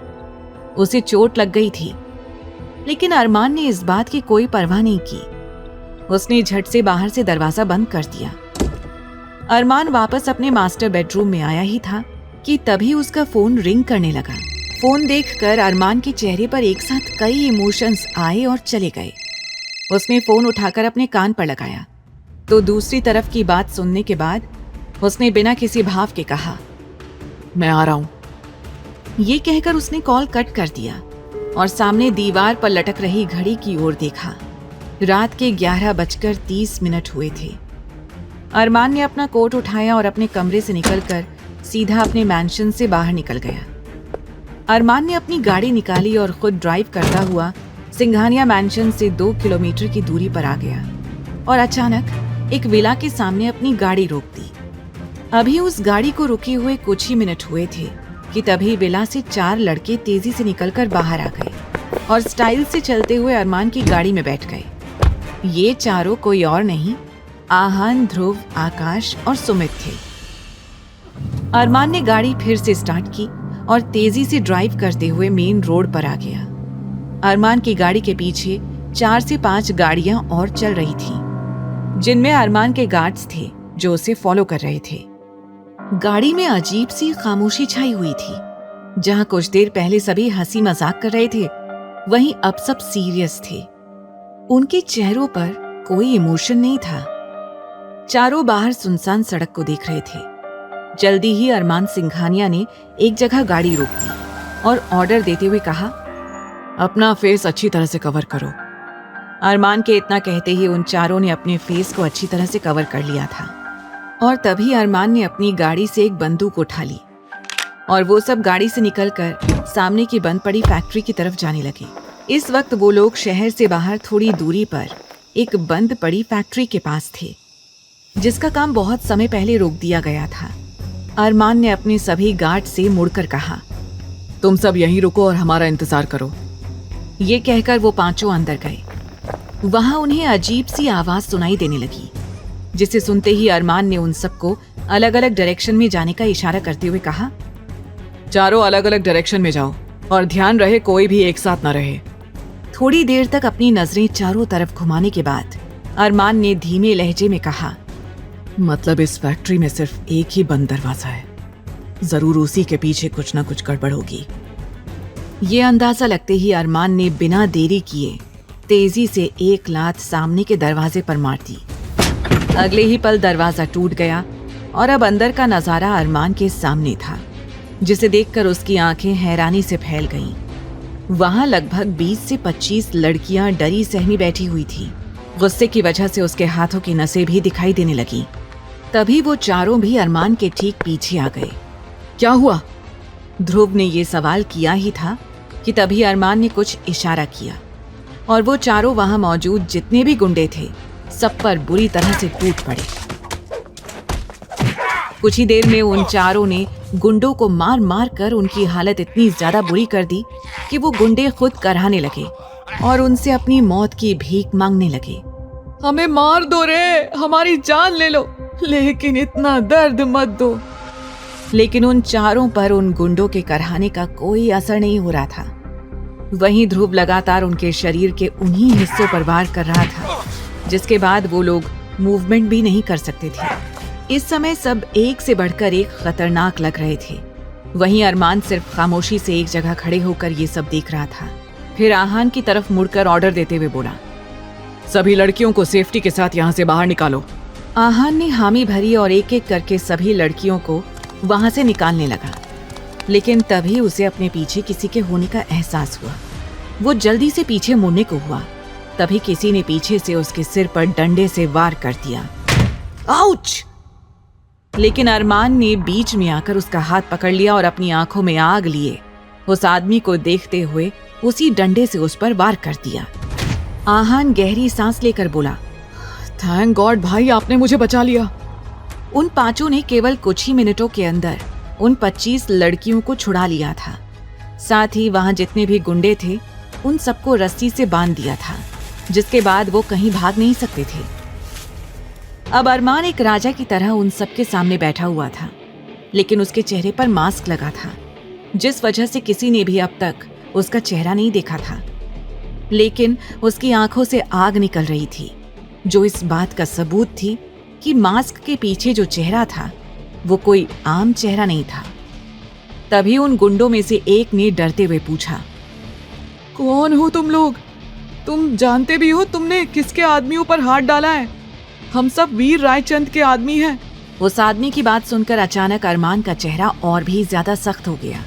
वो तुरंत खड़ा हुआ और उस आदमी के सामने जाकर खड़ा हो गया और उसका कॉलर पकड़कर उसे लगभग एक ही हाथ से ऊपर तक उठा दिया और नफरत भरे लहजे में बोला, बहुत शौक है ना ये जानने का कि हम कौन हैं? तो जाकर कह देना उस वीर रायचंद से डेविल किंग आया था, और अगर उसमें हिम्मत है तो मुझे रोक कर दिखाए। Devil king? अरमान ने जैसे ही अपना नाम डेविल किंग बताया, वो आदमी जो थोड़ी देर पहले अरमान को वीर रायचंद के नाम की धमकी दे रहा था, उसकी आंखें बड़ी हो गईं। अब उसकी जान हलक में आ गई थी। वो कांपने लगा। तभी अचानक उसे अपने नीचे कुछ गीला महसूस हुआ। ये देखकर आहान की हंसी छूट गई। वो बोला, अरे बस डेविल किंग के नाम से ही इसकी तो पैंट गीली हो गई है। तभी सुमित ने आगे बढ़कर उस आदमी के कंधे पर अपना हाथ रख दिया और प्यार से बोला, तुम जानते हो हम तुम्हें जिंदा क्यों छोड़ रहे हैं? नहीं ना? तो सुन लो, ताकि डेविल किंग के खौफ का आंखों देखा हाल तुम जाकर वीर रायचंद को बता सको। और हाँ, जाने से पहले अपने साथियों का अंजाम जरूर देख कर जाना। वो आदमी जो वीर रायचंद का भरोसेमंद आदमी था बुरी तरह से कांपने लगा और जल्दी ही वो वहां से भाग निकला। अरमान ने सख्त लहजे में कहा, सभी लड़कियों को उनके घर वापस भेज दो। ये कहकर अरमान बाहर निकल गया और अपनी गाड़ी में बैठकर वहां से रवाना हो गया। अरमान के जाने के बाद अभी बाकी चारों वहीं रह गए और बचाई हुई लड़कियों को वहां से भेजने की तैयारी करने लगे। ये सब काम करते हुए उनके चेहरे पर कोई इमोशन नहीं था। वैसे तो उन सब ने मास्क पहना था, जिसकी वजह से उनका चेहरा नजर नहीं आ रहा था, लेकिन उनकी आंखें और बॉडी मूवमेंट्स इस बात का सबूत दे रही थी कि वो लोग इस काम में एक्सपर्ट थे। सामने जितनी भी लड़कियां थी उनकी आंखों में खुशी की चमक थी और वो एहसान भरी नजरों से चारों को देख रही थी। लेकिन उनके चेहरे का दर्द देखकर सुमित का दिल भर आया। वैसे तो सुमित अपने आप को मजबूत दिखाने की बहुत कोशिश करता था, लेकिन उसका दिल बच्चों वाला था। उसे देखकर आकाश ने फिक्रमंद होकर कहा, अगर हमने इन लड़कियों को यहाँ से भेजने में ज्यादा देर कर दी तो कहीं ऐसा ना हो कि सुमित यहीं रोना शुरू कर दे। आहान जो कुछ देर पहले तक दूर खड़ा किसी से फोन पर बात कर रहा था, वहां आकर बोला, मैंने काव्या को बता दिया है, सारी लड़कियां वहीं जाएंगी और उन्हें उनके घर तक वही पहुंचा देगी। काव्या शर्मा अरमान की टीम में थी, जिसकी उम्र लगभग 30 साल थी। बहुत कम उम्र में ही उसके पति की मौत हो गई थी, जिससे उसे एक बेटी थी। वो बेटी के साथ खुशी से जी रही थी। आहान ने लड़कियों को अपने आदमियों के साथ काव्या के पास भेजा, जिसके बाद काव्या उनकी डिटेल्स लेकर उनके घर भेजने या उनके रहने और काम का इंतजाम करने वाली थी। सुमित, आकाश और अरमान को काव्या ने कभी देखा नहीं था। वो सिर्फ आहान और ध्रुव को जानती थी, बाकियों को नहीं। अब वो लोग भी आकाश के विला की ओर रवाना हो गए। वहीं दूसरी ओर आस्था, जिसके घुटनों में चोट लगी थी, उसका खून बहना बंद नहीं हो रहा था। बाथरूम में वो थोड़ी देर तक रोती रही, लेकिन फिर जैसे तैसे खुद को संभाल कर खड़ी हुई। फिर आईने में खुद को देखकर सुबकते हुए बोली, आस्था, शांत हो जा। यहाँ तेरे आंसू पोंछने वाला कोई नहीं है। तू बिल्कुल मत रो। कपड़े बदल ले। फिर उसने अपने जख्मों को साफ किया। वो परेशान होकर बोली, मुझे समझ भी नहीं आ रहा है कि अब लोअर कैसे पहनूं। कहीं अरमान के लोअर में खून के दाग लग गए तो वो जल्लाद हमें इस बात की भी पनिशमेंट ना देने लगे। ये बातें उसके दिमाग में चल रही थी, लेकिन फिलहाल उसके पास कोई और रास्ता नहीं था। इसीलिए उसने उस लोअर को पहन लिया। फिर बड़बड़ाते हुए बोली, अब जो होगा देखा जाएगा। जल्दी ही आस्था चेंज करके बाहर आ गई। उसने पूरे कमरे में देखा, अरमान वहां कहीं नहीं था। ये देखकर आस्था ने राहत की सांस ली। अभी आस्था रिलैक्स्ड थी, इसीलिए वो पूरे कमरे में चारों तरफ अपनी नजरों को घुमाकर देखने लगी। पूरा कमरा इंपोर्टेड चीजों से भरा हुआ था। आस्था हैरान होकर बोली, ये कमरे में कैसे स्टैचू रखे हुए हैं और उनमें नीचे ये कहां से आया है वो भी लिखा हुआ है। Japan, Italy, America, etcetera. Wow! Aastha बड़े ध्यान और हैरानी से सब देख रही थी, क्योंकि भले ही वो पहले से इस कमरे में थी, लेकिन उसने अभी तक किसी भी चीज को नोटिस नहीं किया था। उसने अपने लिए एक फर्स्ट एड बॉक्स ढूंढा और उसमें से कॉटन निकालकर अपना घुटना एंटीसेप्टिक से क्लीन करने लगी। तभी आस्था दर्द से कराहते हुए बोली, ये इतना जल क्यों रहा है? नहीं आस्था, ये तो करना ही होगा। और फिर इस तरह से किसी और के घर में बीमार होने का रिस्क नहीं ले सकती है तू। आस्था ने घाव क्लीन करने के बाद उस पर एक ट्यूब और बैंडेज लगा दिया। अपने पैर में मरहम पट्टी करने के बाद आस्था ने अपने लोअर को ऊपर तक फोल्ड कर लिया, लेकिन अब तक उस पर खून के धब्बे लग चुके थे, जो कि साफ दिख रहे थे। आस्था खुद में बोली, अब इस दाग को छोड़ आस्था, तू सो जा। सब कुछ भुलाकर आस्था सीधे जाकर बेड पर लेट गई, क्योंकि वो थक गई थी और कुछ ही देर में उसे नींद भी आ गई। रात के 2 बजे अरमान वापस से सिंघानिया मैंशन में आया। कमरे में आते ही उसकी नजर सबसे पहले आस्था पर पड़ी, क्योंकि पूरे कमरे में अंधेरा था। वहां सिर्फ एक ही डिम सी लाइट जल रही थी, जिसमें आस्था का चेहरा साफ दिखाई दे रहा था। लेकिन आस्था का चेहरा देखते ही अरमान का दिल नफरत से भर गया और वो सीधे बाथरूम में चला गया, क्योंकि उसके हाथों में, उसके कपड़े में हर जगह खून ही खून लगा हुआ था। कुछ देर बाद अरमान शावर लेकर बाहर निकलने लगा। अचानक से उसकी निगाह बाथरूम के कोने के फर्श पर पड़ी, जहां खून लगा था। अरमान की कंफ्यूजन का कोई ठिकाना नहीं था। वो बड़बड़ाते हुए बोला, मैं तो उस तरफ गया ही नहीं, फिर यहाँ खून कहाँ से आया? तभी अरमान को याद आया कि यहाँ से जाने से पहले उसने आस्था को धक्का दिया था।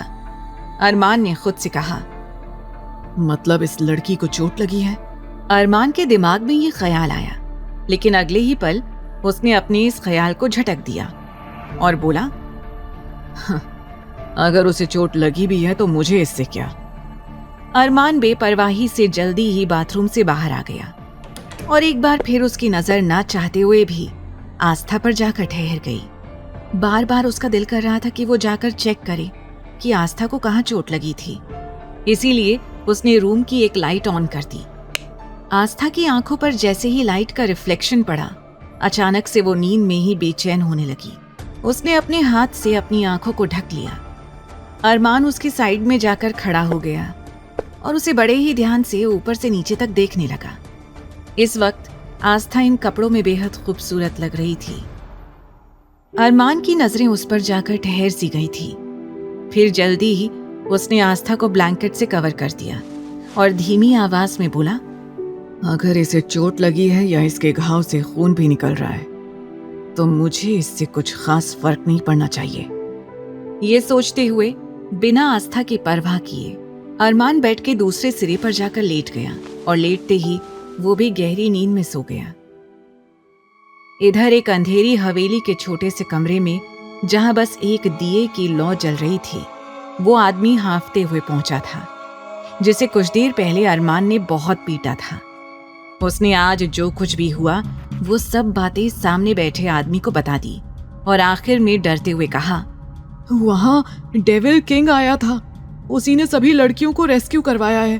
तभी वीर रायचंद को अपने कंधे पर किसी का हाथ महसूस हुआ और जैसे ही उसने मुड़कर देखा तो एक अधेड़ उम्र की औरत उसके सामने खड़ी थी। उसने वीर से कहा, वीर शांत हो जाओ। वो वीर को शांत होने के लिए कह रही थी। वीर ने एक नजर उस औरत की तरफ देखा और गुस्से से लंबे कदम लेता हुआ अपने कमरे में चला गया। उसने अपने कमरे में जाकर तोड़ फोड़ करना शुरू कर दिया था। वो जोरों से चिल्लाते हुए बोला, डेविल किंग, मैं तुम्हें किसी भी कीमत पर नहीं छोड़ूंगा। मैं तुम्हें इतनी आसानी से जीतने नहीं दूंगा, बिल्कुल भी नहीं, कभी नहीं। ये कहते हुए वीर रायचंद ने अपना फोन उठाया और किसी को कॉल किया और ऑर्डर देते हुए बोला, पता लगाओ ये डेविल किंग किस बिल में छिपा बैठा है। आज तक इस डेविल किंग ने हमारे हर मामले में टांग अड़ाई है। अब मैं इस डेविल किंग को किसी भी कीमत पर नहीं छोड़ूंगा। तुम्हें हर हाल में इस डेविल किंग को ढूंढ कर निकालना ही होगा। आज तक अरमान यानी डेविल किंग की पहचान सभी के लिए एक सीक्रेट था। किसी को इस बारे में नहीं पता था कि शहर का नंबर 1 बिजनेसमैन अरमान सिंघानिया, जो सिंघानिया इंडस्ट्रीज का मालिक था, वो असल में एक डेविल किंग भी था, जिसका लोगों में अलग ही तरह का खौफ था। शहर के सभी लोग डेविल किंग के नाम से बुरी तरह से कांपते थे। वीर रायचंद ने नफरत में कहा, मैं कसम खाता हूं कि मैं किसी भी कीमत पर डेविल किंग तक पहुंचूंगा और उसे मिटा दूंगा। क्या वीर जान पाएगा कि ये डेविल किंग और कोई नहीं बल्कि शहर का सबसे बड़ा बिजनेसमैन अरमान सिंघानिया ही है? डेविल किंग की गैंग के नाम का सिक्का पूरे शहर में चलता था। किसी को भी इस बात का अंदाजा नहीं था कि डेविल किंग के जो खास आदमी थे, असल में वो अपनी फील्ड के सबसे बेस्ट और पहुंचे हुए लोग थे और उन सभी के पास अपनी एक अलग और ऊंचे लेवल की पहचान थी। लेकिन जब बात किसी बुराई को रोकने की आती थी, वो सभी लोग एक तरह से जानवर बन जाया करते थे और पूरी तरह से बुराई का सफाया भी करते थे। लेकिन वीर रायचंद के साथ अरमान सिंघानिया की एक गहरी दुश्मनी थी, जिसकी वजह से वो हर बार वीर रायचंद को बर्बाद करने के लिए कोई ना कोई रास्ता खोज निकालता था। अगली सुबह अरमान सिंघानिया नींद से उठा, लेकिन अचानक से उसे अपना शरीर किसी चीज के नीचे दबा हुआ महसूस हुआ। अरमान हैरान होकर बोला, What the hell? ये क्या है? अरमान के मुंह पर इस वक्त काफी सारे लंबे और घने बाल बिखरे हुए थे। अरमान ने उन बालों को हटाकर इधर उधर देखा तो उसे एहसास हुआ कि आस्था उसके बेहद करीब लेटी हुई थी। इतना ही नहीं, उसके बाल पूरी तरह से अरमान के चेहरे पर फैले हुए थे। अरमान ने जैसे ही ये महसूस किया, उसका गुस्सा बहुत ही ज्यादा बढ़ गया। उसने अपने दोनों हाथों की मुट्ठी को कसकर बंद कर लिया। ये फीलिंग उसके लिए काफी अनकंफर्टेबल थी। वहीं आस्था बिल्कुल बेफिक्र होकर अरमान को अपनी चारपाई समझकर आराम से सो रही थी। उसे इस बात का अंदाजा नहीं था कि इस वक्त अरमान उसे खा जाने वाली नजरों से देख रहा था। आस्था का एक पैर अरमान की टांगों के ऊपर था, उसका हाथ अरमान के पेट पर और उसका सिर अरमान के कंधों से थोड़ा ऊपर, और उसके बाल पूरी तरह से अरमान के चेहरे पर फैले हुए थे। अरमान गुस्से से उठा और तुरंत आस्था को अपने ऊपर से उतारकर साइड में फेंक दिया। आस्था जो नींद में थी, उसके मुंह से चीख निकल गई, मर गई नानी माँ, आज फिर से चारपाई से गिर गई। अरमान लाल सुर्ख आंखों के साथ उसे घूरने लगा, क्योंकि आस्था का इस तरह से उसे छूना उसे बिल्कुल भी पसंद नहीं आया। तभी जमीन पर पड़ी आस्था ने धीरे से अपनी पलकें खोली तो कंफ्यूजन में बोली, अरे हमारी चारपाई कहाँ गई? अगले ही पल उसने अपने सिर पर हल्का सा टैप किया और धीरे से बड़बड़ाने लगी, हम भी ना कितने बड़े बुद्धू हैं। हम कैसे भूल गए कि हम इस वक्त अपने गांव में अपनी चारपाई के साथ नहीं हैं, बल्कि यहाँ इस बड़े से शहर में एक मॉन्स्टर के कब्जे में है। आस्था ने भोलेपन में ये लाइन कह तो दी थी, लेकिन तभी उसने आंखें उठाकर सामने देखा। अरमान अपनी तीखी नजरों से उसे ही घूर रहा था। आस्था की सारी नींद एक ही पल में गायब हो गई। उसने अपने दांतों तले उंगली दबा ली और जल्दी से अपनी आंखों को गोल गोल घुमाने लगी। वो सोच रही थी, हे कान्हा जी, ये हमसे क्या हो गया? ये हमने क्या कर दिया? कहीं मॉन्स्टर ने हमारी बात सुन तो नहीं ली? ये सोचते हुए आस्था बहुत घबराने लगी। उसका पूरा शरीर कांपने लगा। जिस तरह से ठंड में दांत आपस में बजते हैं, उसी तरह उसके दांत कटकटाते हुए आपस में बजने लगे। अरमान ने उससे कुछ नहीं कहा, बस उसे घूर कर बाथरूम में चला गया। अरमान के जाने के बाद आस्था ने एक गहरी लंबी राहत की सांस ली और बोली, हाँ, पता नहीं अब ये मॉन्स्टर हमारा क्या हाल करेगा। ये हमने क्या कर दिया? हमने उस मॉन्स्टर के मुंह पर ही उसे मॉन्स्टर कह दिया। भगवान जी, बस इस बार और बचा लेना हमें। वादा करते हैं कि इस बार तो हम पक्का आपसे मिलने आएंगे और आपके लिए ढेर सारा आपका फेवरेट प्रसाद लेकर आएंगे। बस अभी आप हम पर अपनी कृपा बनाए रखना। ऐसा कहकर आस्था मन ही मन में खुद के लिए दुआ करने लगी। वहीं दूसरी ओर दादाजी एक फोटो के सामने खड़े होकर नम आंखों से अपने बेटे की फोटो देख रहे थे। वो मायूस होकर कहने लगे, हमने सोचा नहीं था कि हम अपने अरमान की शादी कर पाएंगे। अब हमने उसे मजबूर करके उसकी शादी तो करवा दी है, लेकिन तू तो जानता है ना अपने बेटे को। तेरा बेटा कितना ज्यादा जिद्दी और अड़ियल है। पता नहीं वो उस मासूम सी बच्ची के साथ किस तरह का बर्ताव करेगा। रह रह कर हमें इसी बात की चिंता सता रही है। हमें तो ये भी लग रहा है कि कहीं हमने अरमान की खुशी के लिए उस लड़की के साथ नाइंसाफी ना कर दी हो। इस वक्त दादाजी खुद को दोषी मान रहे थे। उन्हें ये लग रहा था कि अरमान की जिंदगी में खुशियां लाने के लिए कहीं उन्होंने भोली भाली आस्था की जिंदगी के साथ कुछ गलत ना कर दिया हो। बस इस बात का उन्हें थोड़ा अफसोस था। वहीं अरमान कुछ ही मिनटों में बाथरूम से बाहर आ गया। अब उसने जिम के कपड़े पहने थे। आस्था अब भी बिना अपनी जगह से हिले चुपचाप एक तरफ खड़ी थी, जैसे वो अरमान की गुलाम हो और अरमान उसका मालिक। अरमान ने आस्था की ओर एक नजर देखा और कमरे से निकल गया। आस्था जल्दी से बाथरूम में गई और नहाने लगी। आस्था खुद में बोली, इससे पहले कि मॉन्स्टर वापस आ जाए, मुझे यहाँ से निकल जाना चाहिए। इतना कुछ होने के बाद मैं उसका सामना नहीं कर सकती। वो सारे काम जल्दी जल्दी कर रही थी, क्योंकि उसे बस इस कमरे से निकलकर नीचे हॉल में दादाजी के पास जाना था और साथ ही साथ सब लोगों के लिए ब्रेकफास्ट रेडी करना था। तैयार होने के बाद वो अपने कान्हा जी को याद करती हुई बोली, कान्हा जी, आज मेरे साथ कोई गड़बड़ ना होने देना और कोई भी गलती होने से पहले ही मुझे बचा लेना। ये कहते हुए आंखें बंद कर आस्था धीरे धीरे दरवाजे की ओर बढ़ने लगी। वो दरवाजे तक पहुंचती, उसके पहले ही दरवाजा खुला और अरमान, जो जिम कंप्लीट करने के बाद कमरे के अंदर आ रहा था, वो प्रेयर कर रही आस्था से टकरा गया। टक्कर इतनी जोर की थी कि आस्था गिरने लगी। आउच! लेकिन वो गिरती उसके पहले ही अरमान ने अपना हाथ आगे बढ़ाकर उसे संभाल लिया। इस समय अरमान का एक हाथ आस्था के भीगे हुए बालों में उलझा हुआ था और दूसरा उसकी पीठ पर था। कुछ देर तक वो आस्था की ओर देखता रहा। आस्था ने जैसे ही अपनी आंखें खोली, उसके सामने अरमान सिंघानिया का हैंडसम सा चेहरा था, लेकिन अरमान की आंखें आग उगल रही थी। आस्था अरमान की आंखों की तपिश अच्छी तरह से महसूस कर पा रही थी और वो मन ही मन डरते हुए बोली, क्या भगवान जी, अभी अभी तो आपसे प्रे किया था कि मुझे आज हर तरह के लफड़े से दूर रखना, और आपने सुबह सुबह हमें इस मॉन्स्टर से टकरा दिया। तभी सामने खड़े अरमान ने कड़े लहजे में पूछा, तुम देखकर नहीं चल सकती हो? अंधी हो क्या? ध्यान कहाँ था तुम्हारा? अगले ही पल आस्था ने हकलाते हुए कहा, वो मैं बस। आस्था बकरी की तरह मैं ही करती रही। उसके आगे वो चाहकर भी कुछ बोल ही नहीं पा रही थी। उसे कुछ समझ ही नहीं आ रहा था कि वो क्या बोले। अरमान आस्था की मैं सुनकर इरिटेट हो गया था। उसने तुरंत आस्था को छोड़ दिया और आस्था खुद का बैलेंस नहीं बना पाई और वो पीठ के बल जमीन पर जा गिरी। आस्था ने कराहते हुए कहा, मेरी कमर। आस्था की कमर में चोट लगी थी। उसने मन ही मन कहा, ये मॉन्स्टर हमारी जान लेने पर क्यों तुला हुआ है। अरमान ने उसे इग्नोर किया और कमरे में चला गया। आस्था दर्द से कराह उठी।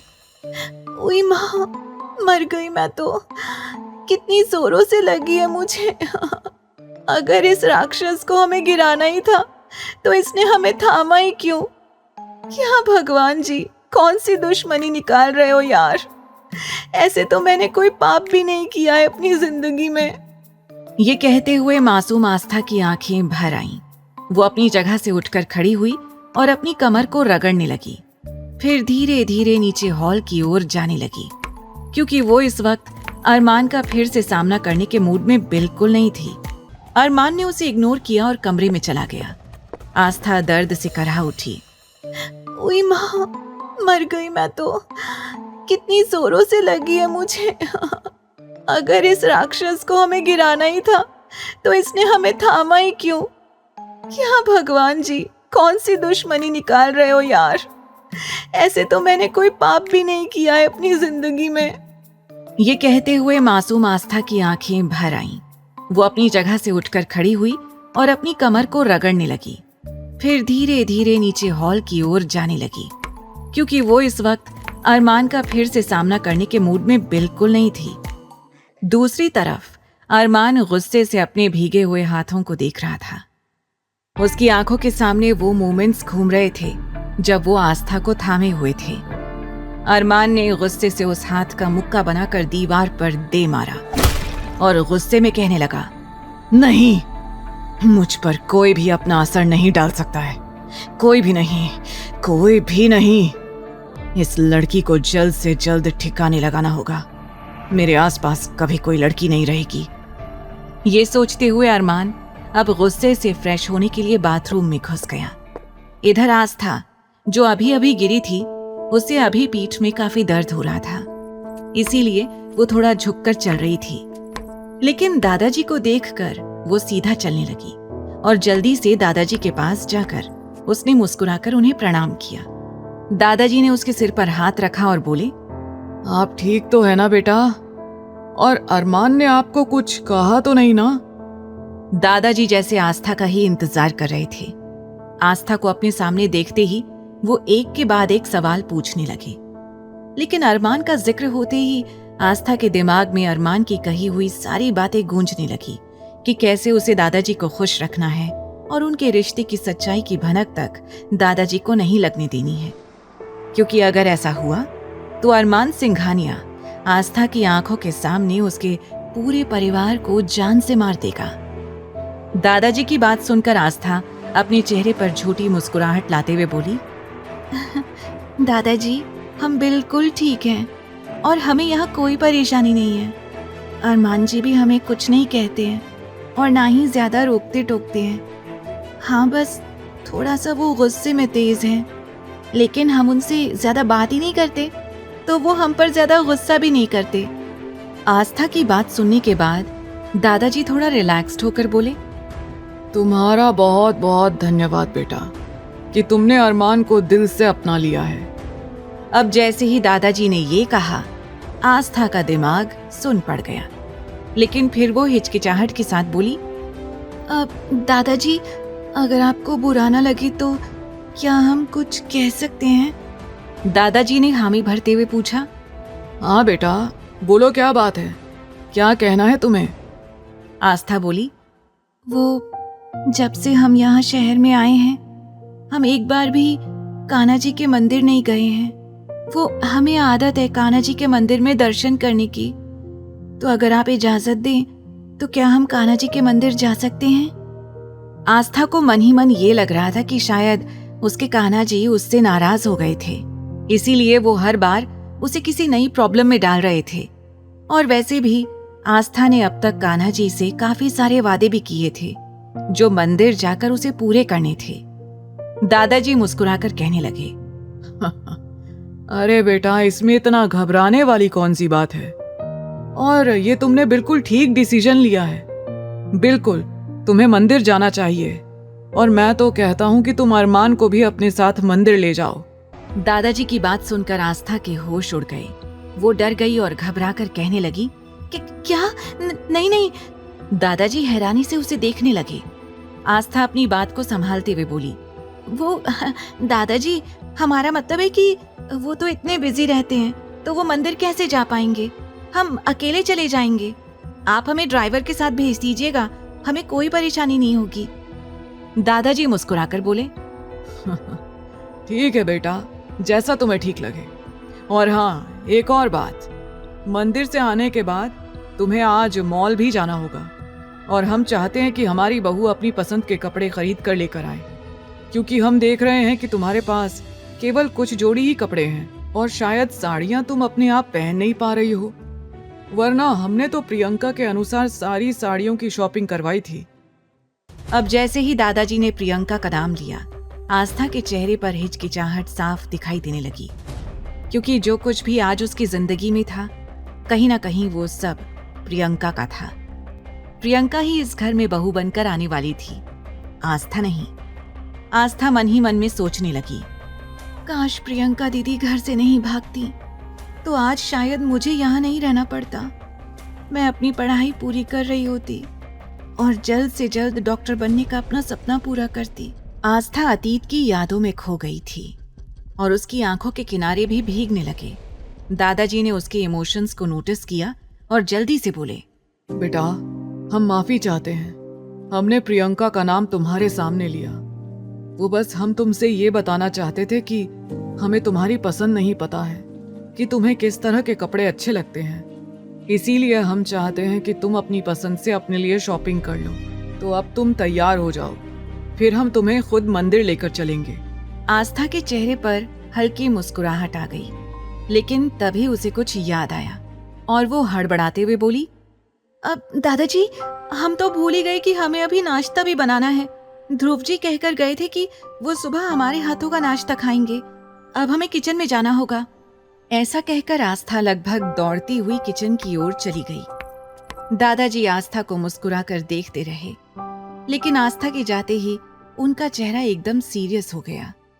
दादाजी बड़बड़ाते हुए बोले, बेटी, चाहे तुम जुबान से कुछ मत बोलो, लेकिन तुम्हारी आंखें इस बात की गवाही दे रही हैं कि तुम यहाँ बिल्कुल भी खुश नहीं हो और इस घर में तुम एक कैदी की तरह जिंदगी गुजार रही हो। ये सब कहते हुए दादाजी का दिल भर आया। किचन में आस्था बड़े प्यार से सबके लिए अपना मनपसंद नाश्ता बनाने लगी। थोड़ी ही देर में अरमान के चारों दोस्त वहां पहुंच गए। जैसे ही उन्होंने हॉल में कदम रखा, आस्था के बनाए हुए खाने की खुशबू उन चारों की नाक से जा टकराई। आहान चहक कर बोला, वाओ, क्या खुशबू है! क्या ये हमारा ही घर है? आहान ये कहते हुए तेजी से अंदर जाने लगा। जैसे ही वो लोग डाइनिंग टेबल पर आए, उनकी नजर नाश्ते से भरी टेबल पर पड़ी और पास ही आस्था खड़ी थी। आस्था को देखकर वो चारों मुस्कुराने लगे, क्योंकि आज पहली बार इस घर में उन्हें खाना मिल रहा था, वो भी स्पेशली घर की किसी लेडी के हाथों का बना हुआ खाना। वो लोग जाकर नाश्ते की टेबल पर बैठ गए। ध्रुव ने एक्साइटेड होकर पूछा, भाभी, बहुत अच्छी खुशबू आ रही है, क्या बनाया है आपने? आस्था चहक कर बोली, ध्रुव जी, हमने आलू के पराठे, सब्जी और पूरी बनाई है। हमें पूरी उम्मीद है कि आप सभी को ये खाना जरूर पसंद आएगा। आप जानते हैं, जब हम गांव में थे तब ये हमारा फेवरेट खाना हुआ करता था और हम बैठते ही फटाफट से सारा खाना चट कर जाया करते थे। आस्था मुस्कुराकर एक ही सांस में अपनी पूरी बात कही जा रही थी और बाकी सब एक दूसरे को देखकर मुस्कुरा रहे थे। तभी दादाजी ने पूछा, अरे आकाश, ये अरमान कहाँ रह गया? जरा उसे बुलाकर लाओ, वो भी हमारे साथ नाश्ता कर लेगा। दादाजी ने जैसे ही अरमान का नाम लिया, आस्था की जैसे जान हलक में आ गई और उसका हाथ कांपने लगा। वो घबराते हुए बोली, क्या वो भी यहाँ आकर नाश्ता करेंगे? ये सोचते ही उसने अपने हाथ में जो ग्लास पकड़ा हुआ था वो तुरंत छूटकर नीचे गिर गया। सब हैरानी से आस्था की ओर देखने लगे। दादाजी ने परेशानी में पूछा, क्या बात है बेटा, तुम ठीक तो हो ना? आस्था ने जल्दी से अपनी गर्दन हाँ में हिला दी और धीमे लहजे में बोली, माफ कीजिएगा दादाजी, हम बस ग्लास टेबल पर रख रहे थे, अचानक से हमारे हाथ से ग्लास छूट गया। आहान ने हंसते हुए कहा, भाभी आप इतना घबरा क्यों रही हैं? जैसे मानो आपने किसी का मर्डर कर दिया हो। अरे ग्लास ही तो गिरा है, इसमें इतना घबराने वाली बात कौन सी है? ध्रुव मासूमियत से बोला। भाभी मुझसे अब इंतजार नहीं हो रहा है, प्लीज आप मुझे सर्व कर दीजिए। खाने की स्मेल के बाद मेरी हिम्मत ही नहीं हो रही है कि मैं और इंतजार करूं। आस्था मुस्कुराते हुए उसे खाना सर्व करने के लिए आगे बढ़ ही रही थी, लेकिन दादाजी उसे वार्निंग देते हुए बोले, खबरदार, अगर किसी ने कुछ खाया तो। मैंने कहा ना, पहले अरमान यहाँ आएगा, उसके बाद ही हम सब खाएंगे। दादाजी की बात सुनकर सब मुंह बनाकर आकाश की ओर देखने लगे, क्योंकि दादाजी ने आकाश को ही अरमान को बुलाने के लिए कहा था, लेकिन आकाश की हिम्मत नहीं हो रही थी कि वो अरमान को जाकर बुला सके।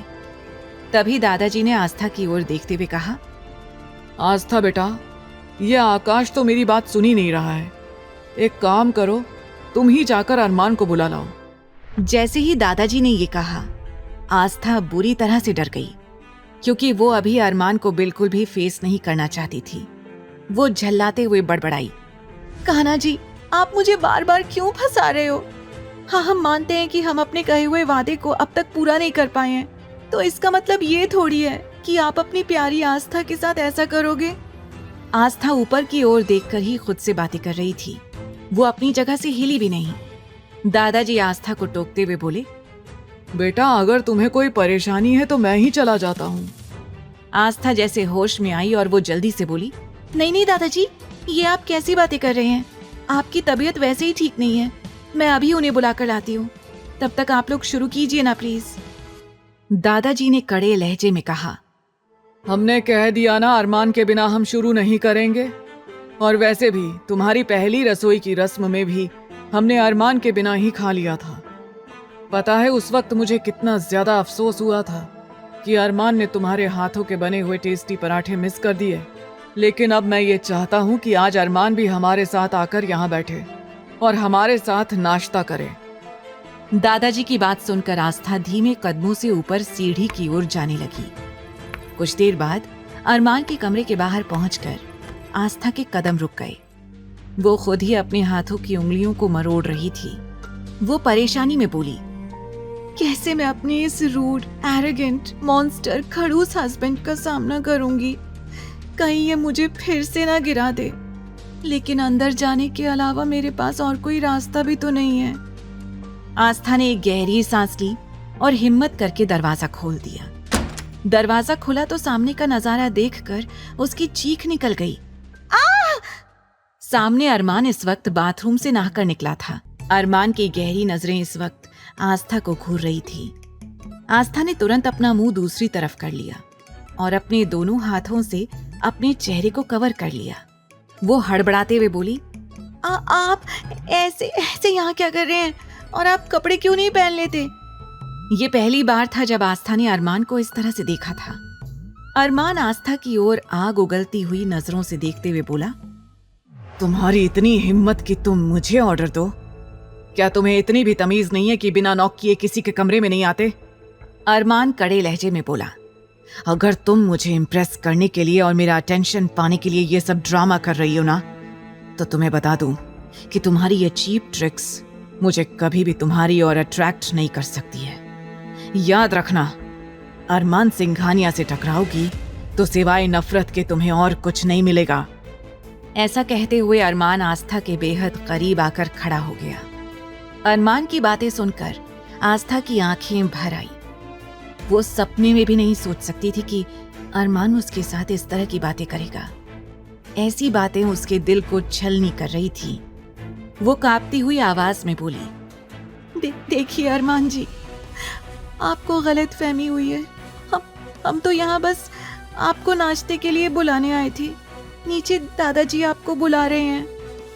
आस्था की कमजोर आवाज सुनकर अरमान इरिटेट होकर बोला, ओह प्लीज, ये फालतू की नॉनसेंस बातें मेरे सामने मत करो। मैंने तुम्हें पहले ही कहा है, तुम मेरे दादाजी, मेरे दोस्त और मेरे भाई पर अपने सारे ट्रिक्स आजमाओ, लेकिन मुझ पर नहीं। मैं तुम जैसी लड़कियों को अच्छी तरह से जानता हूं। अरमान की इस तरह की बातें सुनकर आस्था की बॉडी अंदर तक कांपने लग गई, क्योंकि इस वक्त अरमान की आंखों में उसे अपने लिए सिर्फ और सिर्फ नफरत दिखाई दे रही थी। डर के मारे आस्था का गला सूखने लगा।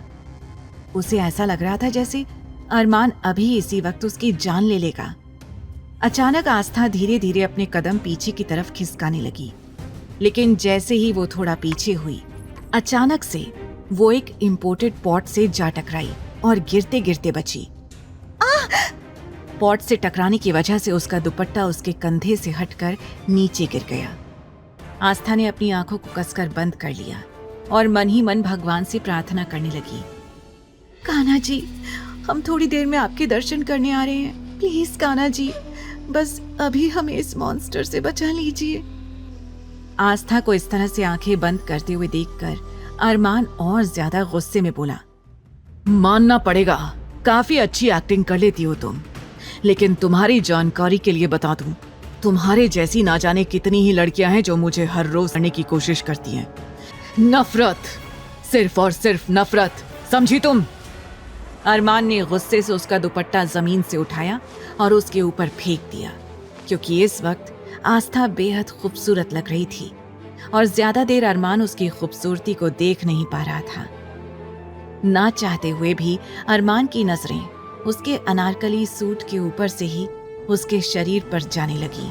अरमान ने जैसे ही आस्था के ऊपर उसका दुपट्टा फेंका, आस्था तुरंत आंखें खोलकर खड़ी हो गई और डरते हुए बोली, आप जल्दी से कपड़े पहनकर नीचे आ जाइए, दादाजी आपको बुला रहे हैं। ये कहकर आस्था उल्टे पांव वहां से भाग गई।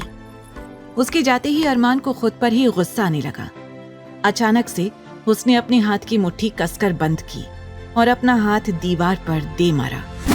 अरमान ने नफरत से कहा, नहीं अरमान, इस लड़की की खूबसूरती तुझ पर कोई असर नहीं कर सकती, बिल्कुल भी नहीं कर सकती। ऐसा कहकर उसने 2 से 3 पंच दीवार पर दे मारे और उसके हाथ से खून भी निकलने लगा। उसने तुरंत अपने उस हाथ को रुमाल से बांध लिया, क्योंकि वो नहीं चाहता था कि दादाजी उसके हाथ से निकलता हुआ खून देख लें और कोई सवाल करें। फिर अरमान अपना डिजाइनर सूट पहनकर नीचे जाने के लिए तैयार हो गया। वहीं आस्था सीधा दौड़कर नीचे हॉल में आ गई। आज अरमान ने एक बार फिर उसकी सेल्फ रिस्पेक्ट को चोट पहुंचाई थी, जो उसकी धड़कन तेज कर गया था।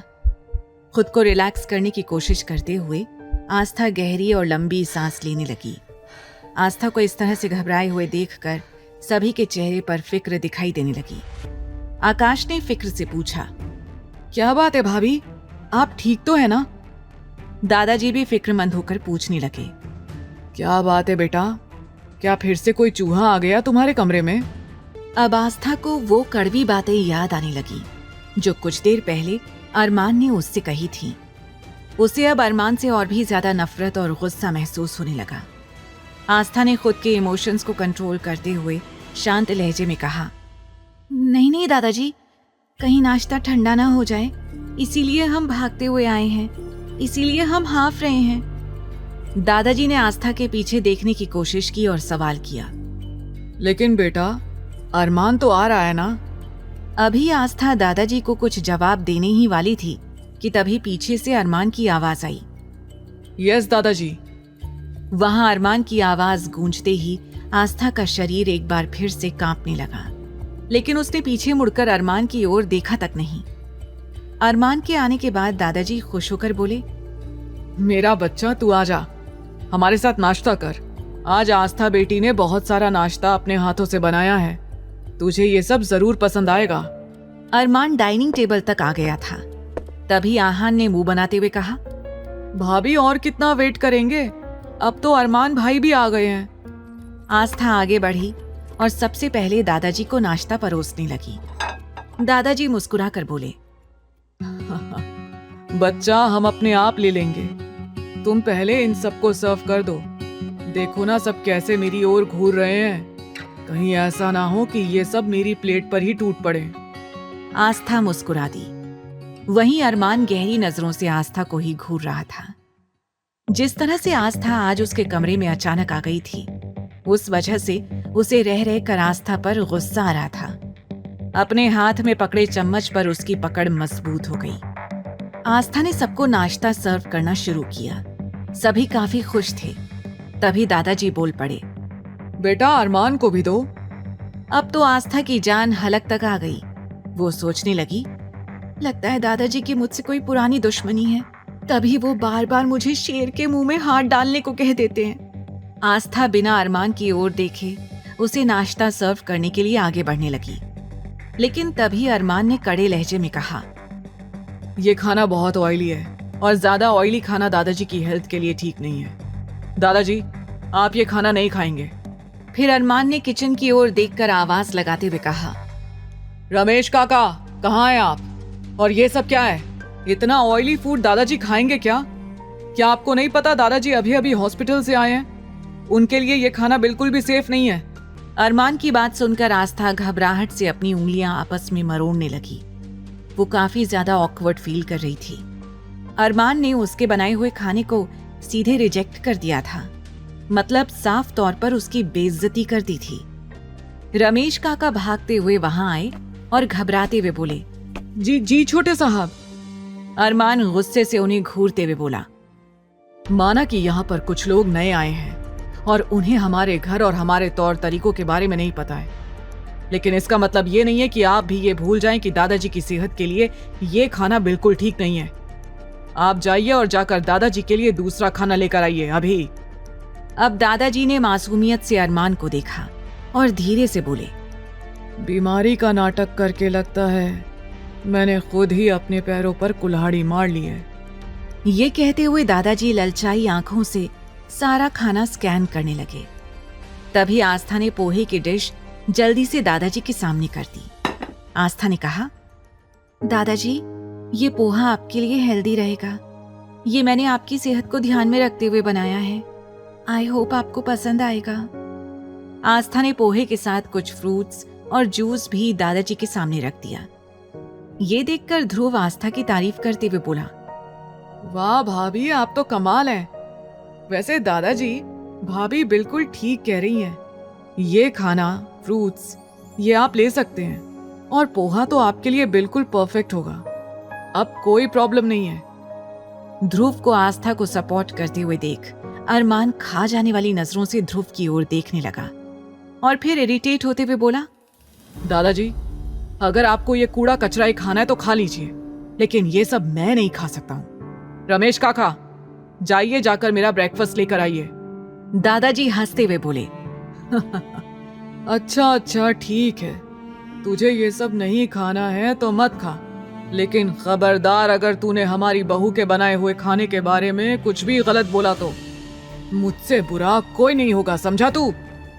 दादाजी ने अरमान को डांट तो दिया, लेकिन अरमान की जहरीली बातें सुनकर आस्था मायूस हो गई। उसका मुरझाया चेहरा बाकियों को परेशान कर रहा था। चारों दोस्त एक दूसरे को देखकर आंखों से ही कुछ इशारे करने लगे। आहान ने जैसे ही आलू पूरी और सब्जी का पहला निवाला लिया, उसे लगा खाने का स्वाद जैसे उसके मुंह में घुल गया हो। वो एक्साइटेड होकर बोला, वाओ, इट्स यमी। ये कहकर आहान तेजी से खाना खाने लगा। बाकी सब भी मजे से खाना खाने लगे। फिलहाल अरमान गुस्से का घूंट पीकर रह गया और सोचने लगा, इस लड़की ने जरूर मेरे दादाजी और दोस्तों पर जादू किया है, तभी ये इस लड़की की मक्कारी को समझ नहीं पा रहे हैं। अरमान आस्था को घूरते हुए मन ही मन बोला, तुम चाहे कितना भी जाल बिछा लो, लेकिन अरमान सिंघानिया के आगे तुम्हारी किसी भी तरह की कोई साजिश नहीं चलेगी। अरमान गुस्से से आस्था को घूर रहा था, लेकिन आस्था ने एक बार भी नजर उठाकर अरमान की ओर नहीं देखा, क्योंकि अरमान की बातें अभी भी उसके कानों में गूंज रही थी। आस्था साइड में खड़ी सभी लोगों को बड़े ही ध्यान से देख रही थी। तभी दादाजी बोले, बेटा तुम भी हमारे साथ नाश्ता करो। अचानक दादाजी की ये बात सुनकर आस्था हड़बड़ा गई। वो भला इस तरह से उन लोगों के साथ बैठकर नाश्ता कैसे कर सकती थी? लेकिन दादाजी के बोलने के बाद ध्रुव फौरन अपनी जगह से उठकर खड़ा हो गया और आस्था को अपनी जगह देते हुए बोला, भाभी आप प्लीज यहाँ बैठकर नाश्ता करो। वैसे भी सच में हम तो आज से आपके बनाए हुए खाने के फैन हो गए हैं। इतना टेस्टी खाना हमने अपनी पूरी जिंदगी में कभी नहीं खाया है। ध्रुव एक बार फिर आस्था की तारीफ करने लगा। ध्रुव का तारीफ करना आस्था को काफी खुशी दे रहा था।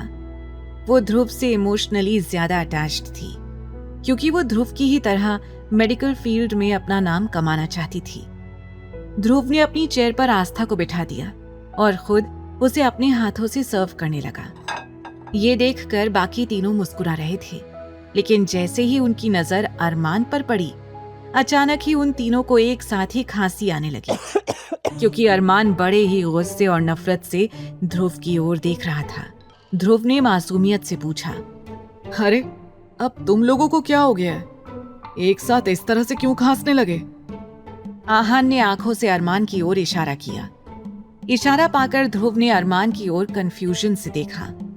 तब उसे भी खांसी आनी शुरू हो गई। दादाजी ने चारों को डांटते हुए कहा, तुम लोगों का दिमाग खराब हो गया है क्या?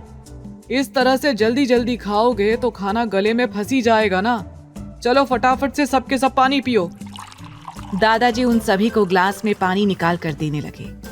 आस्था भी जल्दी ही आलू पूरी खाने लगी। वैसे तो वो अंदर से डर रही थी, लेकिन उसने अरमान को इग्नोर कर अभी आलू पूरी पर कॉन्सेंट्रेट किया, क्योंकि ये नाश्ता उसका फेवरेट था। सभी लोगों ने अच्छे से नाश्ता कर लिया। अरमान ने सिर्फ अपना हेल्दी ब्रेकफास्ट लिया और अपनी चेयर से खड़ा हो गया। अरमान ने दादाजी को बताया, दादाजी मैं ऑफिस जा रहा हूँ। ये कहते हुए अरमान दरवाजे की ओर बढ़ा, लेकिन अगले ही पल दादाजी ने उसे रोकते हुए कहा, ठहरो अरमान, तुम आज कहीं नहीं जाओगे। अरमान के कदम रुक गए। वो अपनी एक आईब्रो उठाकर दादाजी की ओर देखने लगा, मानो आंखों ही आंखों में ये पूछना चाहता हो कि आखिर वो उसे ऑफिस जाने से क्यों रोक रहे थे। तभी दादाजी ऐलान करते हुए बोले, वो आज तुम तो क्या, बाकी चारों भी कहीं नहीं जाएंगे। अब सभी हैरानी से एक दूसरे को देखने लगे। तभी आहान ने सवाल किया, लेकिन दादाजी क्या हो गया है? बात क्या है? आपकी तबीयत तो ठीक है ना? दादाजी मुस्कुराकर कहने लगे, मेरे बच्चों, मैं तो बिल्कुल ठीक हूँ, लेकिन तुम सब मुझे अपनी बात पूरी करने का मौका दोगे तभी तो मैं कुछ बोलूंगा ना। अब तक आस्था भी अपना नाश्ता खत्म करके खड़ी हो गई थी। तभी दादाजी बोले, हमने डिसाइड किया है कि आज हम सब कृष्ण भगवान जी के मंदिर जाएंगे, क्योंकि आस्था को वहां पर पूजा करनी है। दादाजी की बात खत्म होते ही अरमान गुस्से से आस्था की ओर घूरने लगा। उसे पूरा यकीन था कि जरूर उसी ने दादाजी के कानों में ये मंदिर जाने वाली बात डाली होगी। मन तो कर रहा है कि हम अभी इनके पीछे रामू का बैल छोड़ दें और इन्हें छोटी का दूध याद दिला दें। ध्रुव कंफ्यूजन से बोला, लेकिन दादाजी, अचानक से आपको मंदिर क्यों जाना है? दादाजी ने मुस्कुराते हुए कहा, आस्था का जाने का मन था तो हमने उन्हें कह दिया कि हम सब भी आज उनके साथ मंदिर जाएंगे, और इसी बहाने तुम सबके पाप भी थोड़े कम हो जाएंगे। अब जैसे ही दादाजी ने ये कहा, सभी एक दूसरे की शक्ल देखने लगे और सुमित मासूमियत से बोला, लेकिन दादाजी, मैं तो बिल्कुल इनोसेंट हूँ, मैंने तो आज तक कोई पाप नहीं किया। जैसे ही सुमित ने बेचारा समूह बनाकर अपनी बात कही, आहान इस बहस में कूदते हुए बोला, तो क्या आपको लगता है कि सुमित भैया से ज्यादा मैंने कोई पाप किया है? मैं तो उनसे भी ज्यादा इनोसेंट हूँ। तभी आकाश कहने लगा, अरे भाई, मैंने भी कभी कुछ नहीं किया। मैंने तो कभी एक मच्छर तक नहीं मारा है। आकाश की बात सुनकर ध्रुव को पिछली रात का वो नजारा याद आने लगा। ध्रुव के चेहरे के एक्सप्रेशंस देखकर आकाश समझ गया कि ध्रुव क्या सोच रहा था। वो ध्रुव से नजरें चुराने लगा। तभी दादाजी उन्हें डांटते हुए बोले, तुम सब अपनी फालतू की बकवास बंद करो। मैंने कह दिया ना कि आज कोई कहीं नहीं जाएगा, मतलब कहीं नहीं जाएगा। सब फटाफट से तैयार हो जाओ और फिर मंदिर के बाद हम सब शॉपिंग पर भी चलेंगे। अब शॉपिंग की बात सुनकर अरमान गुस्से से भर उठा और दांत पीसते हुए बोला, दादाजी, आप इस लड़की की शॉपिंग के लिए मेरा करोड़ों का नुकसान करना चाहते हैं। ये लड़की एक काम करे, मेरा ये कार्ड ले ले, फिर ये जितना मर्जी चाहे उतनी शॉपिंग कर सकती है। आगे की कहानी जानने के लिए देखें अगला एपिसोड सिर्फ पॉकेट एफएम के YouTube चैनल पर, और तेरे इश्क में के सारे एपिसोड्स को सुनने के लिए डिस्क्रिप्शन में दी लिंक से डाउनलोड करें पॉकेट एफएम ऐप।